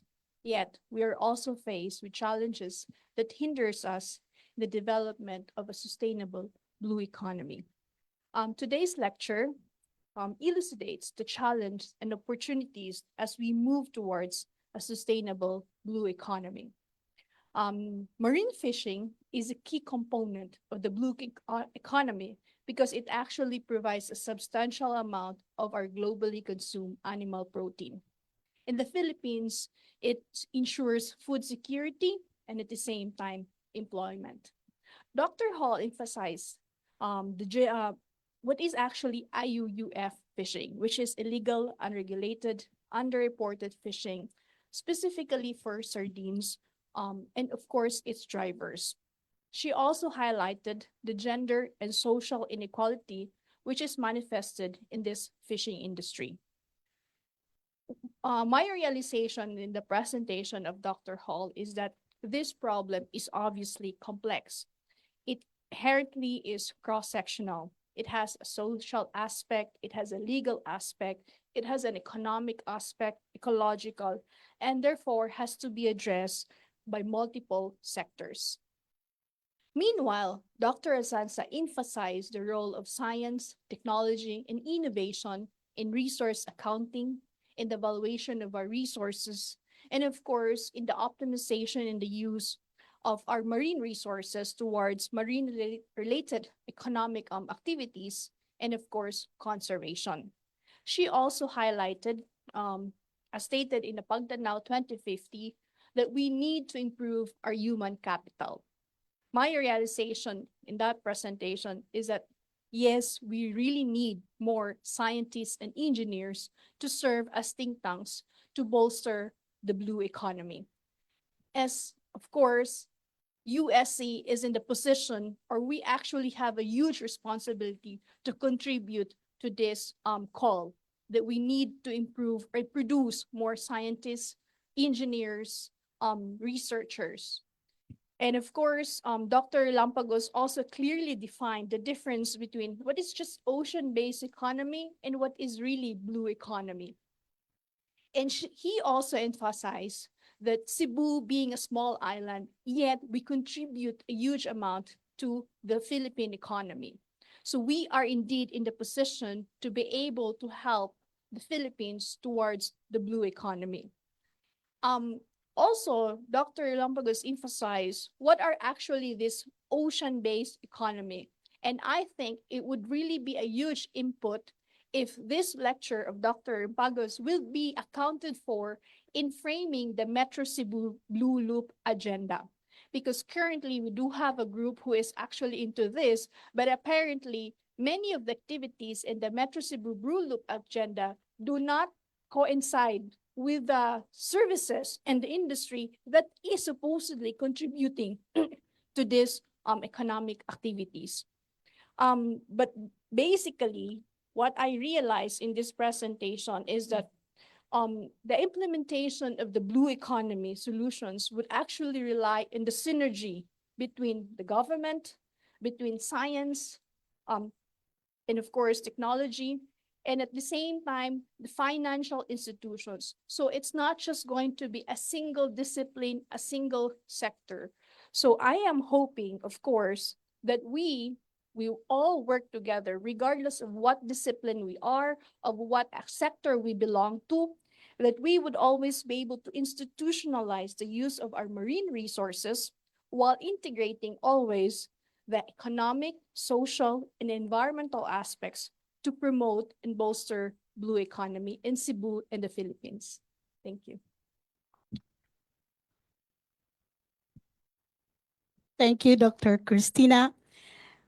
As we prepare for the open forum, allow me to return the floor to Professor Ken Opina for a short break while we are preparing the stage for the open forum.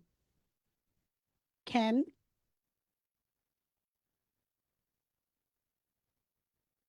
And let us give a round of applause again to our three presenters and our discussant this morning. And I'm very sure that you will learn a lot this morning. Is Ken here? Hello. All right. So since Ken is not here, let me just give a short instructions on how we go about our open forum. We will be inviting our three speakers on stage, although Dr. Hall is online, and our discussant as well.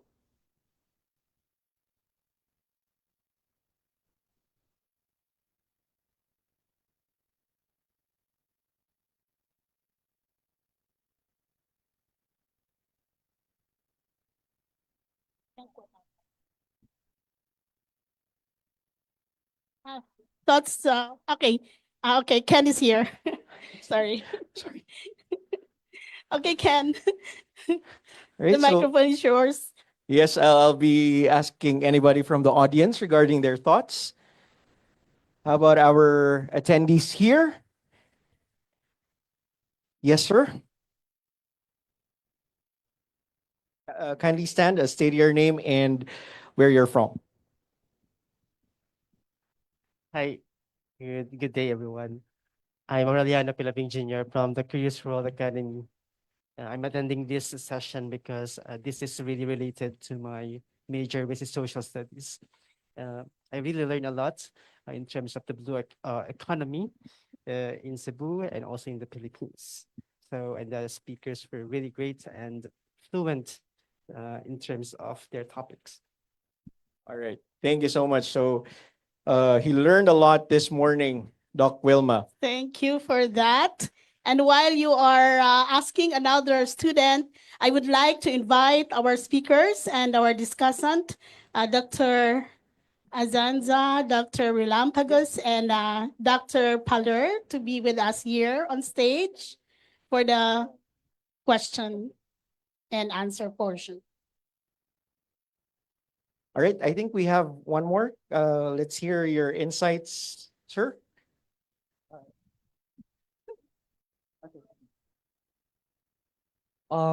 Yeah, I actually have learned a lot regarding with respect to blue economy, in terms of like the illegal fishing, such as the dynamite and blasting.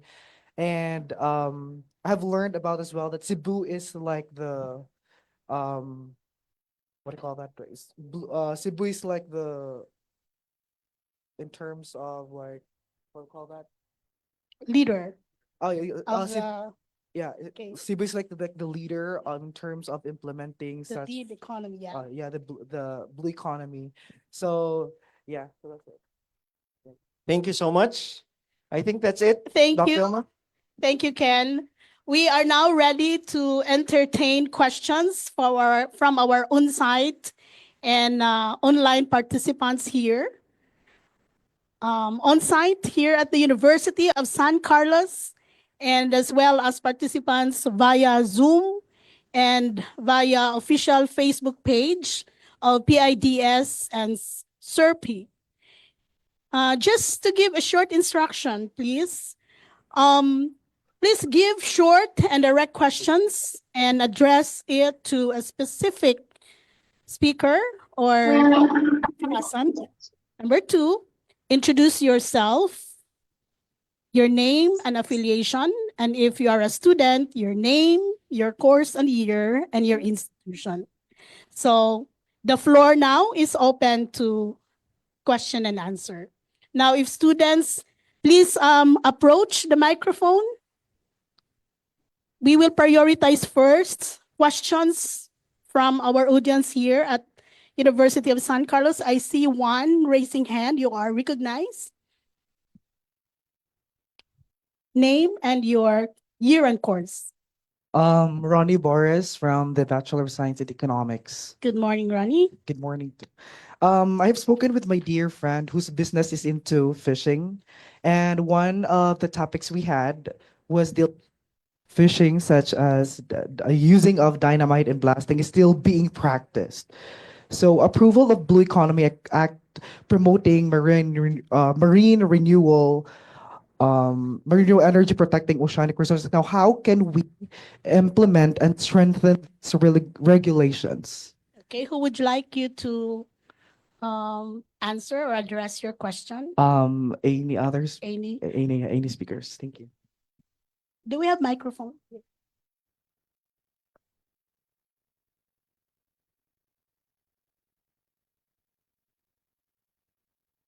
Let me... Sorry. Sino yun? Hindi ako. Okay. Thank you for the question. I'd like to give some sort of thoughts about that. Based on what we have been... Ano yun? Maybe it's Rosalie Hall. Maybe Rosalie after my thoughts. Yes.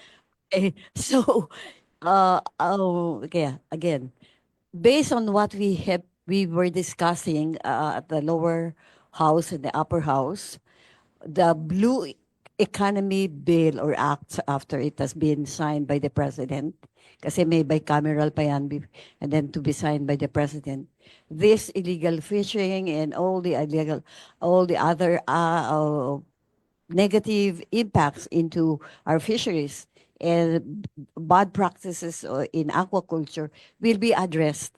That's the reason why we need to have a more comprehensive blue economy framework. Dr. Relampagos showed the framework for the ASEAN.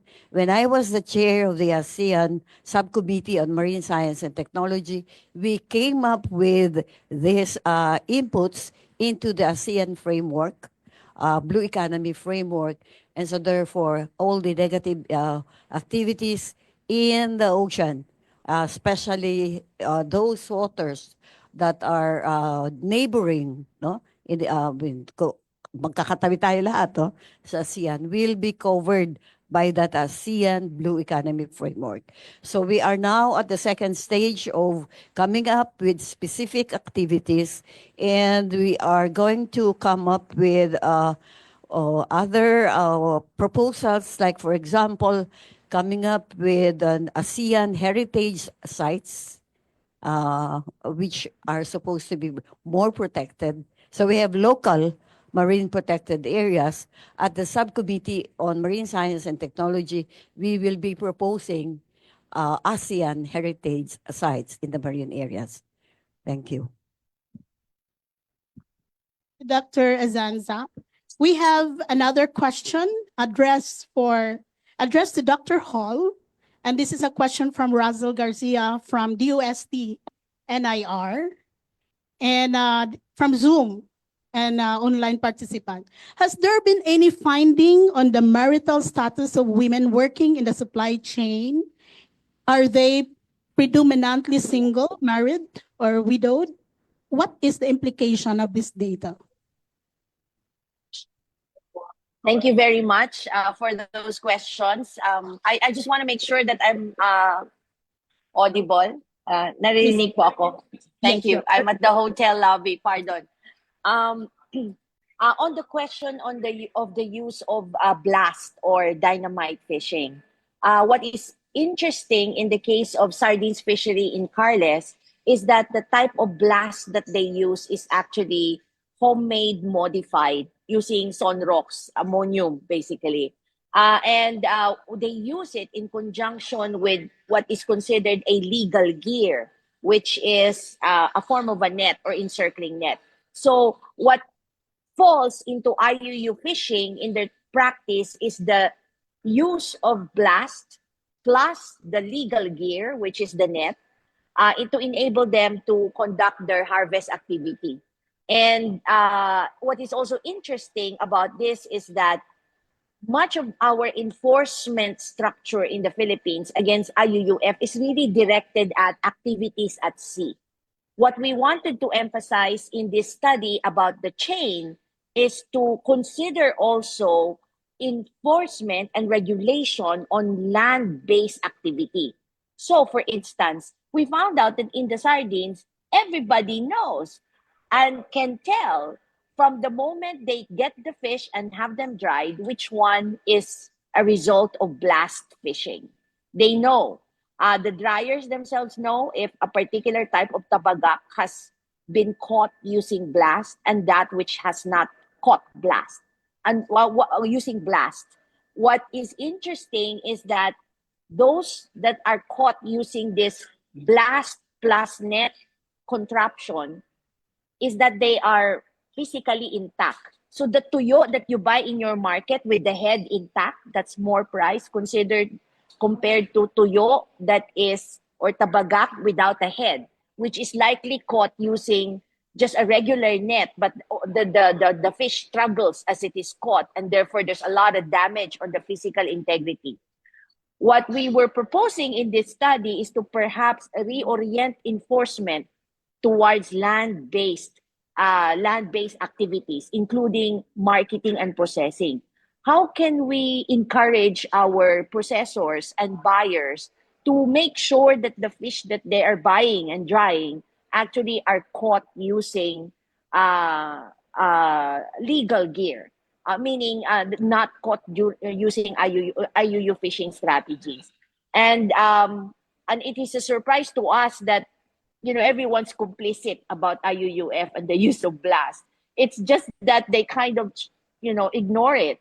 And so one way that we try to kind of, as a pathway for reform, is to try to effect a community buy-in by telling them that you should not encourage the use of blast in any form.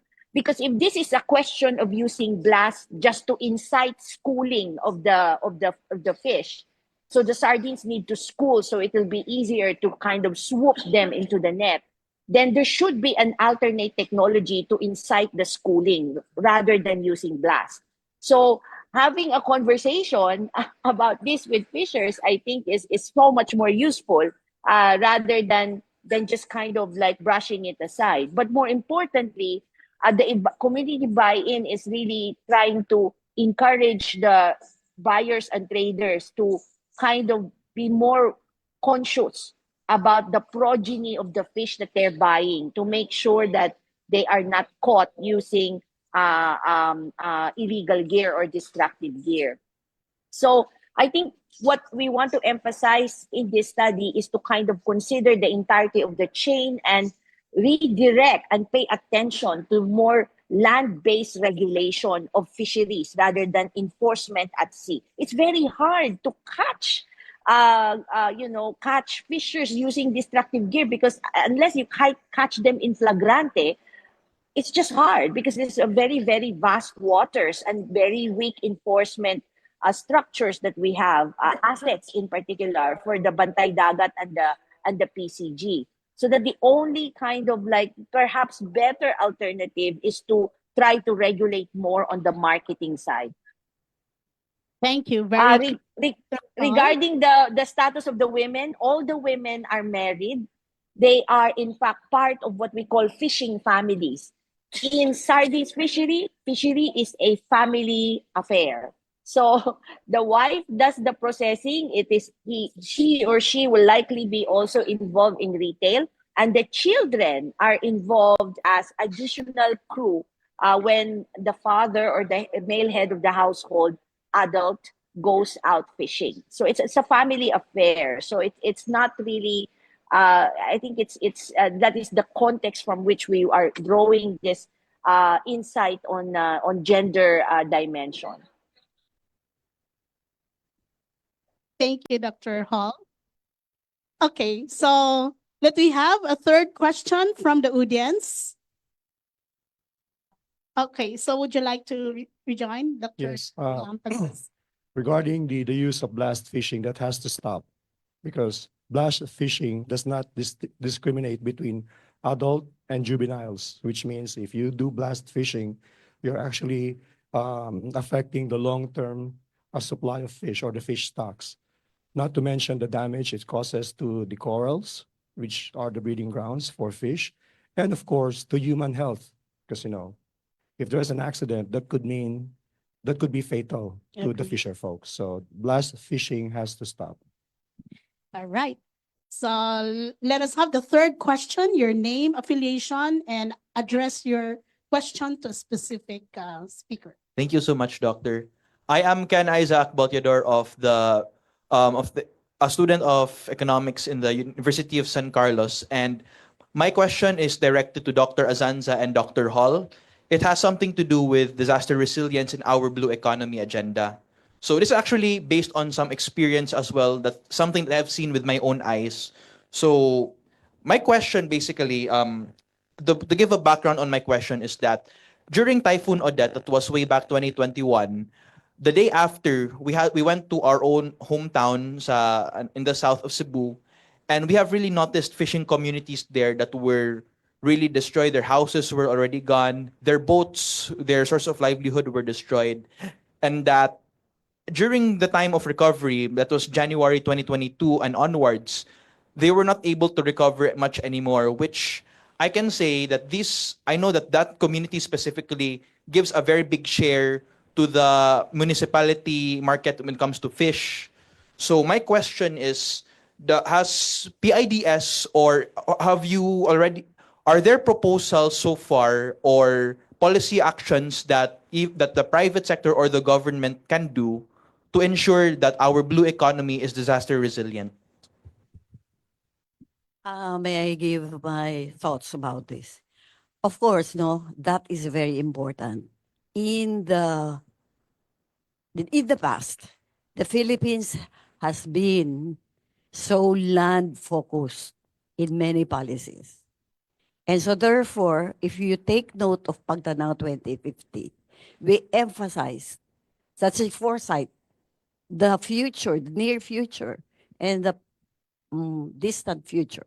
We need to be more bent on looking into the coastal areas and the sea that we have, the potentials and also the risks that we can experience. Pati yung ating disaster risk, land focused. Okay?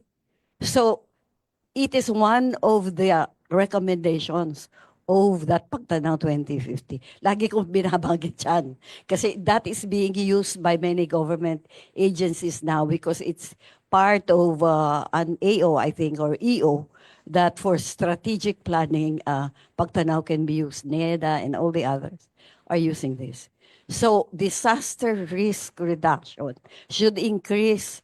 Yung NDRRMC should focus more on the coastal areas and the seas. And climate change is very much into the picture. Okay, about 3 weeks ago, I was in Congress, and hindi dahil do sa ano yan.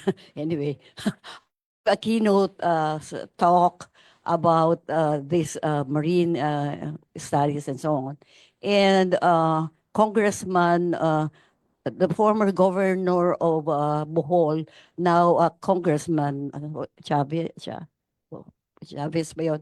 Okay. And he is the chair of the Commission on Climate Change, a committee on climate change. And we told him, we urged him to look into this matter. Okay? So more policies, more actions on the coastal areas and the seas for hazards and risk, not only from tsunamis and so on. And yung mga climate-related, talagang ang unang natatamaan yung coastal areas. And ang magaling ang ating pag-asa. In fact, if you look into the predictions, kasi I look into the predictions, they even have El Nino, La Nina estimates the impacts for the next 10 or so years. I wrote a paper which included climate change into the possible risk into the coastal areas. Ang dami nilang these are also based on studies from abroad, NOAA and all the other developed countries. So that's the reason why I am pushing for more science, technology, and innovation for all our daily activities. Hindi lang yan natural science, pati social science, economy, and so on. Dapat tayo, at saka yung pagtingin natin, hindi lang yung ngayon, yung pagkain natin ngayong araw at sa susunod na araw, kundi sa mga susunod pang araw. Thank you. Can I say something about that one? It has to be emphasized that blue economy is, of course, you have actually the economic part, but you also have the protection of your environment, right? The sustainability of your resources. What we have to remember that if we protect our environment, we also actually protect ourselves. So putting that in context to your question, disaster resilience, mangroves, for instance, are actually a blue carbon asset. Okay, we promote mangrove reforestation or protection because actually of the carbon that it can store. But aside from that, that is a very important resource when it comes to make us resilient for storm surges and typhoons. In my work with the community, I noticed that those communities that actually have a very thriving mangrove ecosystem, they are protected from storm surges.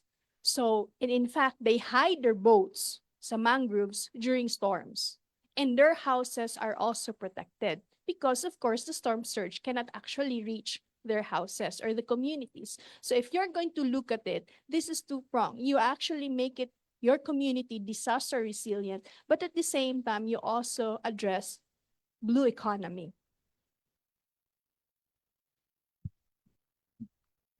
Thank you very much for the question. May I answer as well? There were two things that I want to emphasize with respect to disaster and fishing communities. Number one is extending social protection to fishers. In the same way as, for instance, in agriculture, it's been promoted that we extend what some sort of like crop insurance to farmers in case there's bad failure. There are now programs, for instance, Lodge under BFAR, that extends the same kind of social protection to fishers. However, fishers have first to be registered. So that's always a challenge. I already mentioned that one of the weaknesses of the current system is that there's very low registration of fishers, particularly small scale commercial and the subsistence fishers. Why is that a problem? If the fisher is not registered, that particular fisher cannot avail of any kind of government assistance, including disaster relief, because the DSWD relies on a registry, which registry, of course, is provided to them by the LGU. Now, why are there many fishers who are not registered? And this points to the informality of the fisheries industry. In commercial fisheries, a lot of the crewing, particularly for the small scale commercial, the crewing, it's very informal. So these people often are, they join fisheries as crew, and they may come from Cebu, for instance, and then they fish all over the Visayan Sea and land at Estancia or in Carles. But because they are not residents, in other words, they're transients, they cannot be registered at any of the LGUs elsewhere in the Visayan Sea. So the poor registration of fishers in general in the Philippines relates to the informality of the sector, particularly commercial fisheries at the small end. And if the registry is the key to access social protection provided by the government, then we have a long way to go in terms of extending help to our fishers. But definitely, I think that which is a low-hanging fruit when it comes to access to disaster relief and social protection, low-hanging fruit is to just encourage registration by fishers. There's a lot that can be done in terms of access by registration alone. Thank you. Dr. Hall, I received actually a number of questions from the audience, from our online participants. I may not be able to read all, but do not worry because I'm going to submit or to pass this to our resource persons. Let me give the fourth question, and this is a question from our online participant. What are the potential impacts, negative or positive, of the recent ruling of the Supreme Court on allowing commercial fishers in the municipal waters to the blue economy? I think this is addressed to Dr. Hall. Yes, yeah. That's really hot off the press. Everyone is talking about it. This is, of course, the amendment to the fisheries code that basically, under the existing fisheries code, municipal, local governments have jurisdiction over municipal waters, which is defined under the law as that which is 10 to 15 kilometers from the shore. What basically the challenge for the Supreme Court is to now define the extent of the municipal waters by use of bathymetry data, depth rather than distance from the shore. Why depth? Because the depth, of course, indicates what kind of fish species you are able to catch, because they exist at different depths. But more importantly, the worry, of course, is that if commercial fishers are allowed in, by the way, a lot of municipalities allow commercial fishers already within their municipal waters, 10 to 15. Our site in San Vicente, the local government unit allows commercial fishers within the 10 to 15 kilometer zone. The one in Carles, no, they don't allow. So it varies. What the Supreme Court decision does is to just kind of say, no, they are allowed across the board.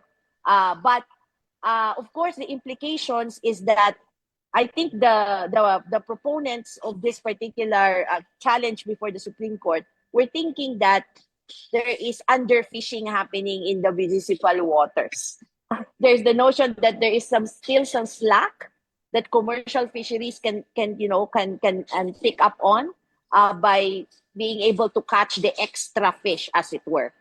But of course, for many of us, that really rooms open for doubt. There's a lot of talk about already municipal fishers being edged out, the subsistence fishers being edged out by commercial fishers that are better equipped. They have sonar, they have bigger nets and bigger storage capacity in their house. If you allow them further in, then that would edge out a lot of the municipal fishers. I think with this Supreme Court decision, what really needs to be done is to, first of all, kind of every municipality has to have some idea of what is there. What That's why stock assessment is quite important. How much do they have? And based on that, then they can make a decision whether to allow commercial fisheries and in only in certain species. For certain species, but maybe not all. And also to take into consideration the interest of their small scale fishers. Really the competition is being what we call the small scale commercial and the subsistence fishers. Ang ibig sabihin lang po nito, nung tatagalugin, ang kompetensya po talaga na mangyari pwede dahil sa Supreme Court na decision na ito ay hindi sa pagitan ng mga malalaking mangingisdang komersyal at saka yung maliit. Ito yung competition between yung sa tinatawag natin subsistence fisher. Yung pong maliliit lang yung bangka, 1 to 2 person crewing na umaalis lang po a few hours out there offshore and then babalik ulit. and the so-called small-scale commercial. Yung small-scale commercial po, maliliit lang ang bangka niyan. Siguro a little, mga 5 up to 30 gross tons, maliliit lang yan. So yung kompetensya is between these two small entities.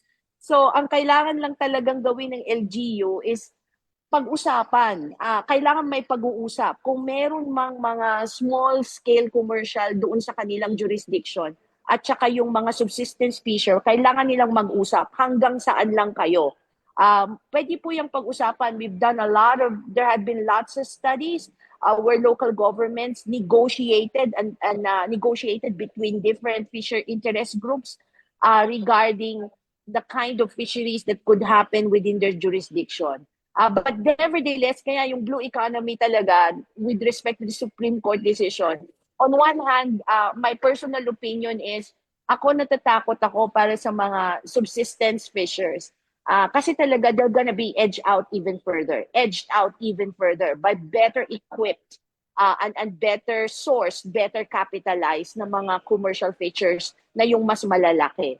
So, yung mga fishing grounds po natin, particularly in the south, grabe yan. Talagang dadayuhin talaga sila.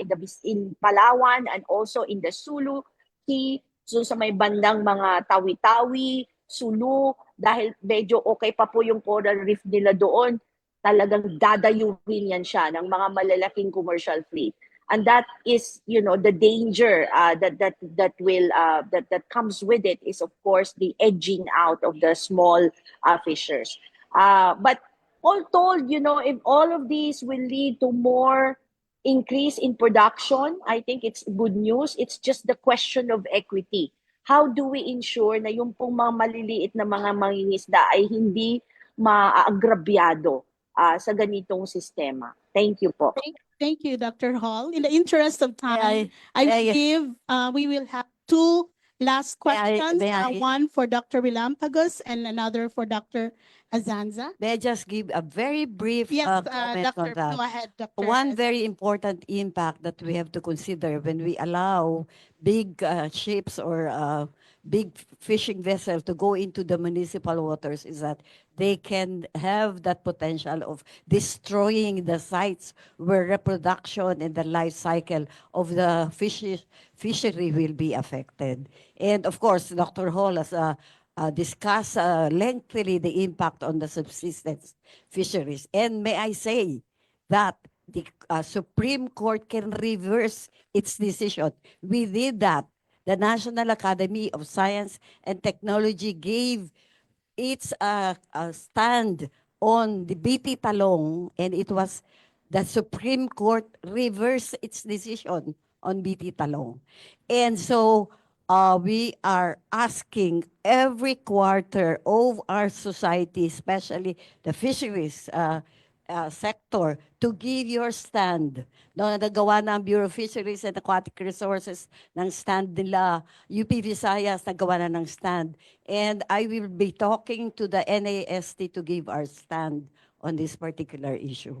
Because hindi naman sarado. Pagka merong science and technology, they listen to the supposed to be consultants or experts. Thank you.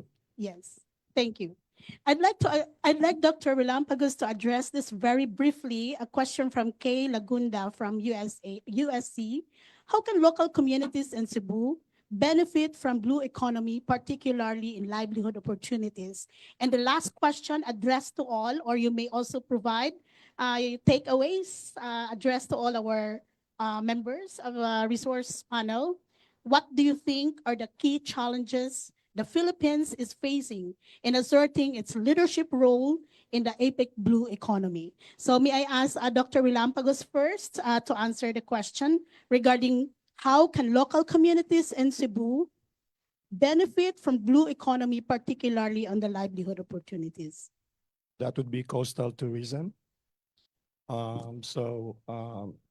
As we expect more tourist arrivals in Cebu, we would expect further increases in demand for economic services in the coastal areas. So including accommodation, finance and insurance, sea-based transportation. So these are, so tourism will basically drive the local economies in the coastal areas, because many of the tourists who come to Cebu actually are attracted to the beautiful beaches in Cebu. So that's where the local economy could benefit from coastal tourism. Thank you, Dr. Julius. Now, I'd like a brief comment from each of our resource persons on this particular question. What do you think are the key challenges the Philippines is facing in asserting its leadership role in the APEC blue economy? Dr. Azanza? Are you talking about the Philippines as a whole? Yes. It's the challenge and okay. So the challenge really is governance. Okay? Governance. Governance from the local unit to the national unit. The problem with the Filipinos is this. We think small. We don't think big. And we don't think far. Ang mga decision making natin ay in terms of time and space ay napakaikli. Okay? We should think big, just like what our national artist said, think big. Kaya natin. And we should think big in terms of time, because we should not be thinking of today only or tomorrow or next week. We should not think only of our generation, but the next generations to come. Governance, talagang pagka hindi yan na ano sa atin, kahit may blue economy potentials tayo, walang mangyayari sa atin. Kaya ang mga tao, I don't want to talk politics.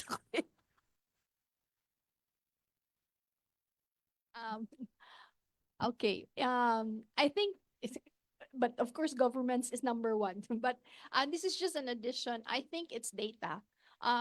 In the Philippines, we don't have easy access to data. We also don't have a lot of data. If the data is there, it's actually very spread out. You don't know where to get it. And most often, when we make decisions, we have to have informed decisions. And our basis for this is, of course, data. And as students, I think this is my challenge to you, that when you do your research or when you do your thesis, that is already a huge contribution. So you let it out. Do not put it inside the shelves and keep it there. So research students, you have to let it out. You have to publish it. Researchers, teachers, we have to publish it, and we have to use this as basis, to be able to bolster, as we say, blue economy, because we cannot just say, okay, I want to have pharmaceuticals, but is there a potential for pharmaceuticals? We don't know. So we need data for that. And I think it would be a huge help in that particular aspect. Very well said. Okay, in terms of challenges, in my presentation, one of the biggest threats of the health of the ocean ecosystem is plastic pollution. So we need to start in our own households. We need to start thinking about behavior change towards the use of plastics, because these plastics end up in the ocean, in the ecosystem. We harvest the products of the ocean ecosystem. We consume these products, and these microplastics end up in our human system. So I think that's the biggest challenge that we need to address, considering that the Philippines is a major producer of plastic pollution in the world. So we can potentially make an impact towards behavior change in the use of plastics. Thank you. Dr. Hall, if you're still there, briefly, your takeaway. Yes. A key takeaway is inclusive processes. So the blue economy is as much about sustainability, growth, but also inclusion. So that's why in our study, we always emphasize na wag po nating kalimutan ang walang dapat iwanan. So we need to take into account that those who are marginalized are also brought into this process of realizing and gaining from the blue economy. So halimbawa po, yung mga kababaihan, mga maliliit na mga ngingisda, mga indigenous people, people with disability, we always kind of take into account as well that any kind of talk on growth must in fact also take into consideration the interests of these particular marginalized sectors. Thank you po. Thank you very much. What much as I want to entertain more questions, but I was already given a signal that that is the last question for today. Just to summarize, we know that blue economy offers a number of opportunities, particularly on livelihood, as well as the contribution of blue economy into the local as well as the national economic growth. But what we want is an inclusive economic growth that was emphasized by Dr. Hall, and sustainable development, according to Dr. Azanza and the rest of the members of our resource panel. Sustainable development is very important. Hence, there is a call for good governance. And our government is really challenged to do something that is not only a short-term plan, but a long-term strategic plan so that we can have a truly meaningful intergenerational economic as well as human development. But the role is not, and the task is not only passed on to the government, but to everyone, including the academe. Research, according to Dr. Paler, is very important, as well as our students in, for instance, taking care of our environment, zero plastic on campus, and be conscious of our wastes, as well as our little action that would produce greenhouse gases like carbon dioxide and all other forms of GHG. So I think we have been very, very productive today with a very insightful questions, insightful discussions of our presenters, as well as very active participation of the members of our audience, both online and on-site. So a round of applause, please, to everyone, to our panelists, and to everyone, the audience. I would like to turn over the microphone to Ken. Thank you so much, Dr. Wilma. Thank you very much to our panel of speakers.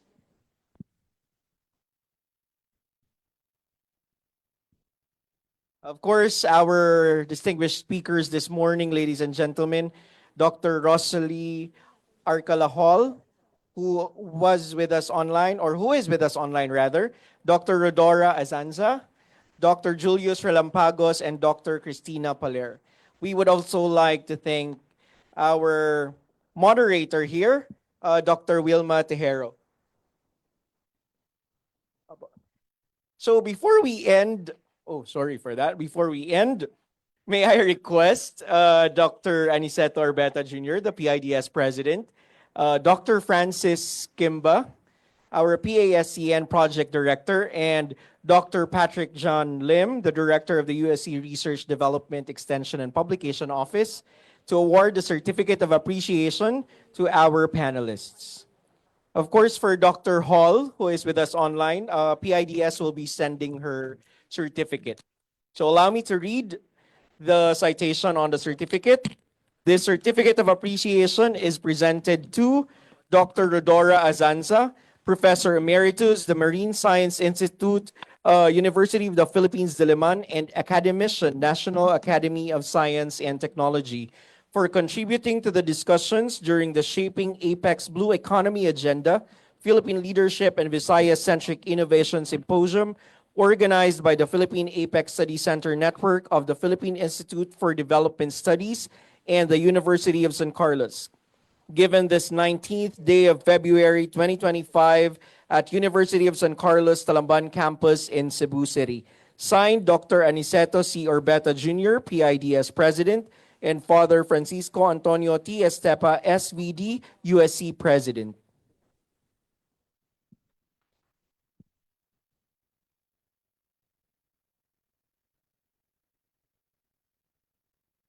Okay, a big hand once again, ladies and gentlemen, for Dr. Azanza.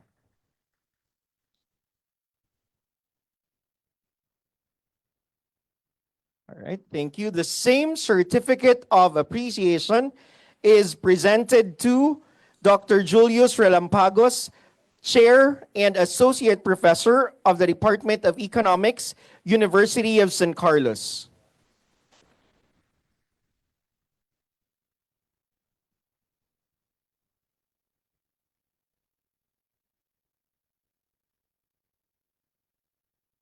Smile for the camera. And we also have the Certificate of Appreciation presented to Dr. Maria Cristina O. Paler, Assistant Professor of the Department of Biology, University of San Carlos.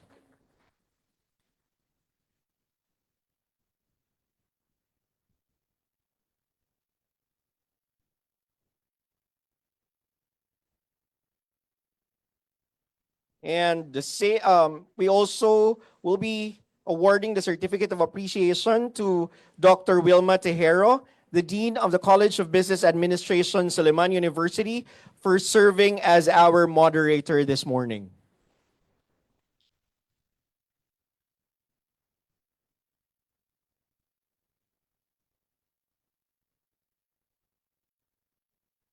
Once again, a big hand, ladies and gentlemen, for our panelists for the Blue Economy Symposium this morning.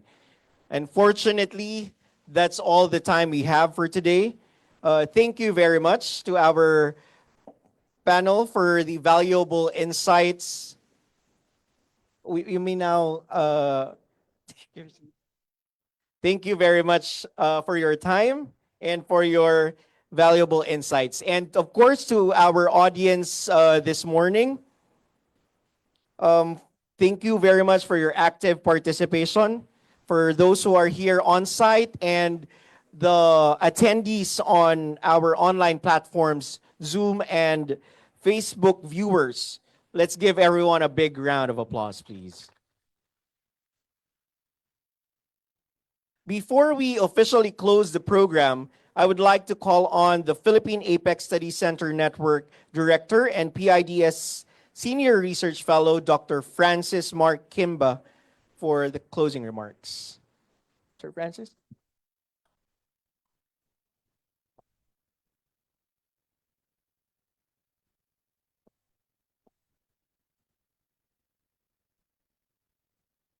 Thank you, Sir Ken. I understand I stand between you and lunch, so I'll make this very quick. Uh, Good afternoon. Hindi na mayang buntag, no? Hindi ko na alam. Ano na yun? Maayong puto? Sorry, Tagalog eh. So as we conclude today's symposium, we reflected on the rich discussions that have reaffirmed the Philippines' leadership in advancing APEC's blue economy agenda.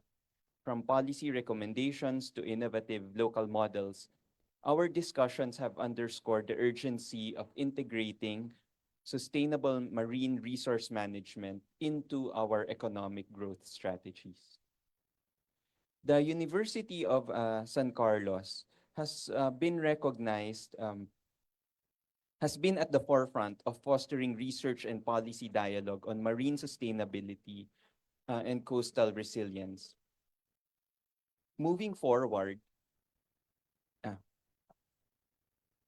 in fact, when the PASCN was established, the leadership of the Technical Working Group on Natural Resources and Environment and the membership on Science and Technology under the PASCN was actually assigned to the University of San Carlos.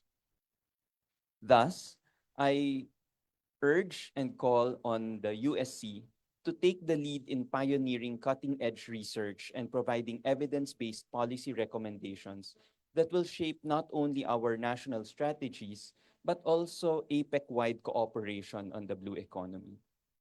By mobilizing interdisciplinary expertise and strengthening collaborations with policymakers, industry leaders, and communities, USC can position itself as a key knowledge hub for sustainable ocean development in the Asia-Pacific. Let today's discussions serve as a catalyst for actionable steps. As we navigate the path forward toward a sustainable and inclusive blue economy, May our collective commitment to transform insights into policies and initiatives that transform both marine ecosystems and the communities that depend on them. Thank you, and let us continue working towards a resilient and prosperous blue economy.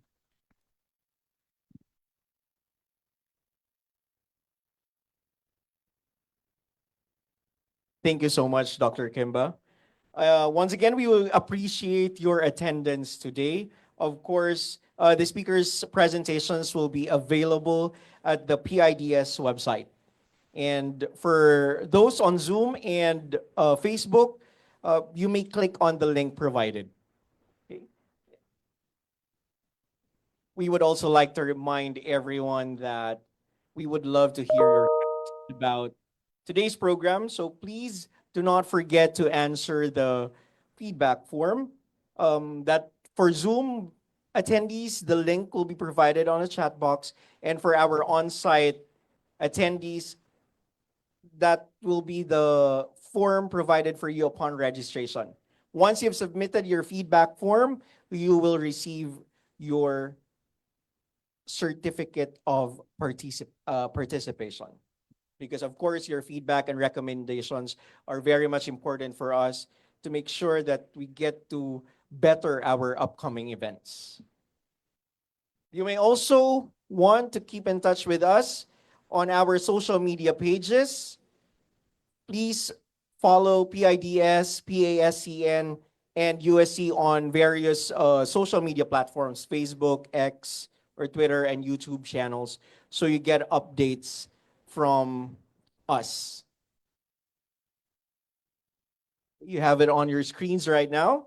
And of course, you may also join the future PIDS events and webinars, especially the ones coming this March 6 and the PASCN Symposium at Xavier University Ateneo de Cagayan on March 10. So for more information, just visit the PIDS webpage. It's www.pids.gov.ph/events.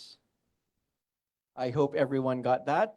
And finally, we would like to thank our participants from the government and private sector, the academe, civil society, and of course, international development organizations. Your presence and active engagement have made this event truly meaningful for everyone. We hope the insights shared today have provided valuable perspectives on how we can collectively work toward building a sustainable, innovative, and prosperous tomorrow for the Asia-Pacific region. And let us continue to collaborate, innovate, and connect as we prepare for the opportunities and challenges ahead. Once again, ladies and gentlemen, this has been your host, Ken Opina from the University of San Carlos. Thank you, everyone. Daghang salamat and have a great day. For our on-site attendees, maybe we could have a quick photo opportunity. Can we request you to come closer to the lower box? And then we'd like to have our panelists in the middle as well, so that our photographers can position themselves on stage. We'd love to have the attendees come to the lower box, please.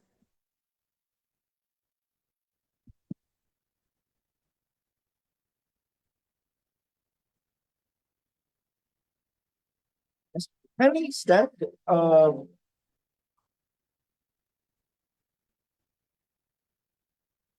maybe we can move closer.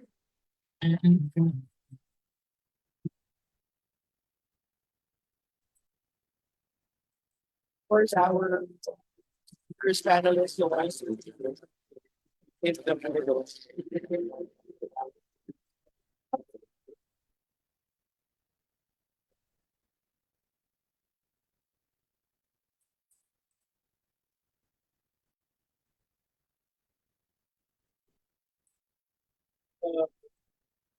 They can speak here also.